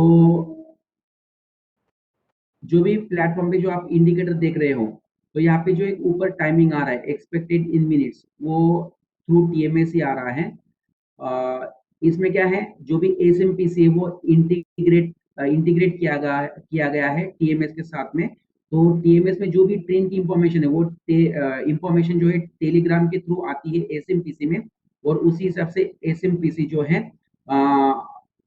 मतलब जो टीएमएस का जो डेटा है वो एसएमपीसी के डेटा से मैच होता है, और दोनों ट्रेन अगर आपस में मैच होगी तो उसके थ्रू यहाँ पे एक EIM डिस्प्ले होता है। EIM होता है एक्सपेक्टेड इन मिनट्स, जो यहाँ पे डिस्प्ले करता है मतलब कि ट्रेन आने में अभी कितना समय है ना, 4 मिनट बाकी या 3 मिनट बाकी है। तो वो जो है वो यूजफुल है कम्यूटर्स के लिए, जो पैसेंजर्स है उसके लिए।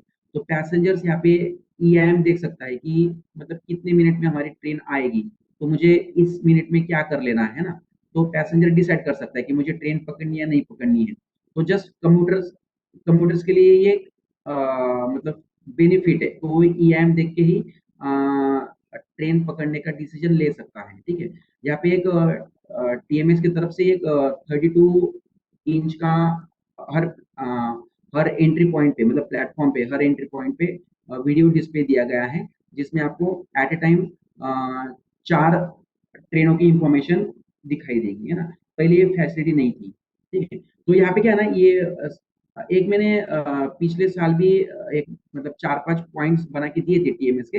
हो सकता है सचिन सर के पीसी के मतलब वहाँ पे डेस्कटॉप पे होगा पड़ा हुआ। अगर नहीं होगा तो मैं एक बना के भेज दूंगा, तो आप उनसे ले लेना। और बाद में आप अगर इसमें से पढ़ेंगे तो आपको थोड़ा आइडिया आ जाएगी कि टीएमएस क्या है। टीएमएस का फुल फॉर्म याद कर लो, फिर टीएमएस किसके बीच में, या उसका बेनिफिट्स क्या है, कंप्यूटर्स के लिए क्या बेनिफिट्स है और कंट्रोलर के लिए क्या बेनिफिट्स है ना। तो वो उतने पॉइंट से आप याद कर सकते हो। मतलब कंट्रोलर के मतलब टीएमएस का कंट्रोलर के लिए क्या फायदा है और पैसेंजर के लिए क्या फायदा है, ये 2-3 पॉइंट जो है आप याद कर लीजिए तो आपका टीएमएस में खत्म हो जाएगा, है ना। बाकी कोई भी चीज आपके काम की नहीं है इसमें। ठीक है, एक पैसेंजर के लिए EIM होता है एक्सपेक्टेड इन मिनट्स। कंट्रोलर को क्या है कि एट अ ग्लांस चर्चगेट से लेके विरार तक पूरी लाइव ट्रेन उसको दिख रही है, वो एक उसका बेनिफिट है। ऑटोमेटिकली कंट्रोल चार्ट जनरेट हो रहा है, जो टीएमएस जनरेट करके दे रहा है। मतलब जो भी 24 घंटे में जितनी भी ट्रेन चल रही है ना। आज के डेट में सबअर्बन सेक्शन में टोटल 1400 ट्रेन रनिंग होती है। तो 1400 ट्रेन का जो भी हर स्टेशन का जो टाइमिंग है, ट्रेन लेट हुई है या राइट टाइम है, तो उसका जो चार्ट बनेगा कंट्रोल चार्ट, वो ऑटोमेटिकली जनरेट हो रहा है। वो कौन दे रहा है, टीएमएस जनरेट करके दे रहा है। तो कंट्रोलर का जो काम है, जो जो लिखने का काम है, वो अभी टल गया है, क्योंकि अभी सब कुछ जो टाइमिंग कंट्रोल चार्ट का जो काम है वो सिस्टम देख रहा है। तो कंट्रोलर जो है वो अपना जो कॉन्सेंट्रेशन है वो बाकी चीजों पे दे पा रहा है ना। तो वो एक मतलब बेनिफिट है। तो आप लिख सकते हो कि जो टीएमएस जो सिस्टम है वो train movement at a glance एक बड़ी स्क्रीन पे शो कर रहा है through optical fibre cable network. या इसमें बहुत सारे पॉइंट्स आप दिए, तो आप उसको देख के भी आप अपने हिसाब से लिख सकते हो। ठीक है, और दूसरा जो एसएमपीसी है, असिस्टेंट स्टेशन मास्टर के पास में जो जिससे इंडिकेटर लगते हैं, वो इंटीग्रेटेड किया गया है टीएमएस के साथ में। उसके थ्रू जो है EIM डिस्प्ले होते हैं इंडिकेटर पे, और अगर EIM डिस्प्ले होता है तो उसके चलते ऑटोमेटिक अनाउंसमेंट भी होता है। तो आप ये 2-4 पॉइंट जो आप डाल सकते हो। आप पूरे अगर स्लाइड देखोगे तो उसमें आपको पता चल जाएगा जो मैं बोल रहा हूँ, तो उस हिसाब से आप 2-4 पॉइंट जो लिख सकते हो। ठीक है, और एवरी स्टेशन पे जो है टोटल 100 टीवी इंस्टॉल किए गए हैं, जो 32 इंच के टीवी हैं, जिसमें हर एक ट्रेन के हर एक प्लेटफॉर्म के दो ट्रेन की इंफॉर्मेशन देती है। हर एक प्लेटफॉर्म की दो इंफॉर्मेशन। ठीक है, मतलब 2 ट्रेन, एक एग्जिस्टिंग ट्रेन आने वाली और एक नेक्स्ट ट्रेन, है ना। और विथ EIM मतलब एक्सपेक्टेड मिनट्स, वो कहाँ से आ रहा है, क्योंकि एसएमपीसी जो है वो टीएमएस के साथ में इंटीग्रेटेड है, तो टीएमएस के सर्वर से वो इंफॉर्मेशन उठा रहा है। ठीक है, और उसके चलते ऑटोमेटिक अनाउंसमेंट भी हो रहा है। तो आप जब ये मतलब पढ़ोगे तो आपको 4-5 पॉइंट याद आ जाएंगे कि और एक जो होता है कि जितने भी रिपोर्ट्स है मतलब control chart plus punctuality report, वो सब कुछ रिपोर्ट ऑटोमेटिक जनरेट हो रहा है, ठीक है। तो कंट्रोलर को बाकी चीज़ों पे वो अपना कंसंट्रेशन दे सकता है। जैसे अगर कोई मतलब हादसा हो गया या किसी कारण से ट्रेन डिले हो रही है, तो उसको एकदम बेहतर तरीके से मैनेज कर सकता है, क्योंकि उसका जो बाकी जो काम था, जो ट्रेडिशनल वे में जो वो काम करता था कि पूरे 1400 ट्रेन की इंफॉर्मेशन हाथ से लिखो, तो उसका काम अभी बंद हो गया है। वो टोटल अभी टीएमएस देख रहा है। आपका इवन पंक्चुअलिटी रिपोर्ट, फिर कंट्रोल चार्ट, कैंसलेशन ट्रेन और बाकी जो वेरियस स्टैटिक डेटा है या जो भी रिपोर्ट्स है, वो टोटली सिस्टम जनरेट करके दे रहा है। तो आप वो पॉइंट डाल सकते हैं उसमें। वो सब ये आपके जो स्लाइड्स है उसमें दिया गया है। आप अगर पूरे स्लाइड्स पढ़ोगे तो उसमें जो मेन जो चीज़ है वो आप निकाल लो, उस हिसाब से आप पेपर में लिख सकते हो। तो यहाँ पे हम टीएमएस भी बंद कर मतलब हमारा कवर हो गया है। और जो टीएमएस के जो 4-5 जो 10 पॉइंट ना अच्छे-अच्छे, वो मैं अभी आज अगर नाइट में जाता हूँ तो मैं बना के रखूँगा और सचिन सर को दे दूँगा, तो आप उनसे ले लेना कल, या व्हाट्सएप पे आपको मिल जाएगा जो भी, ठीक है। तो हम यहाँ पे जो अपना टॉपिक था, वो सारे हमने कवर कर लिए हैं और अभी मैं इसको बंद कर रहा हूँ, ठीक है।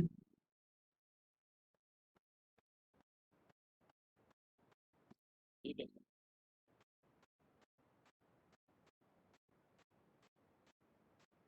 Thank you sir. हेलो?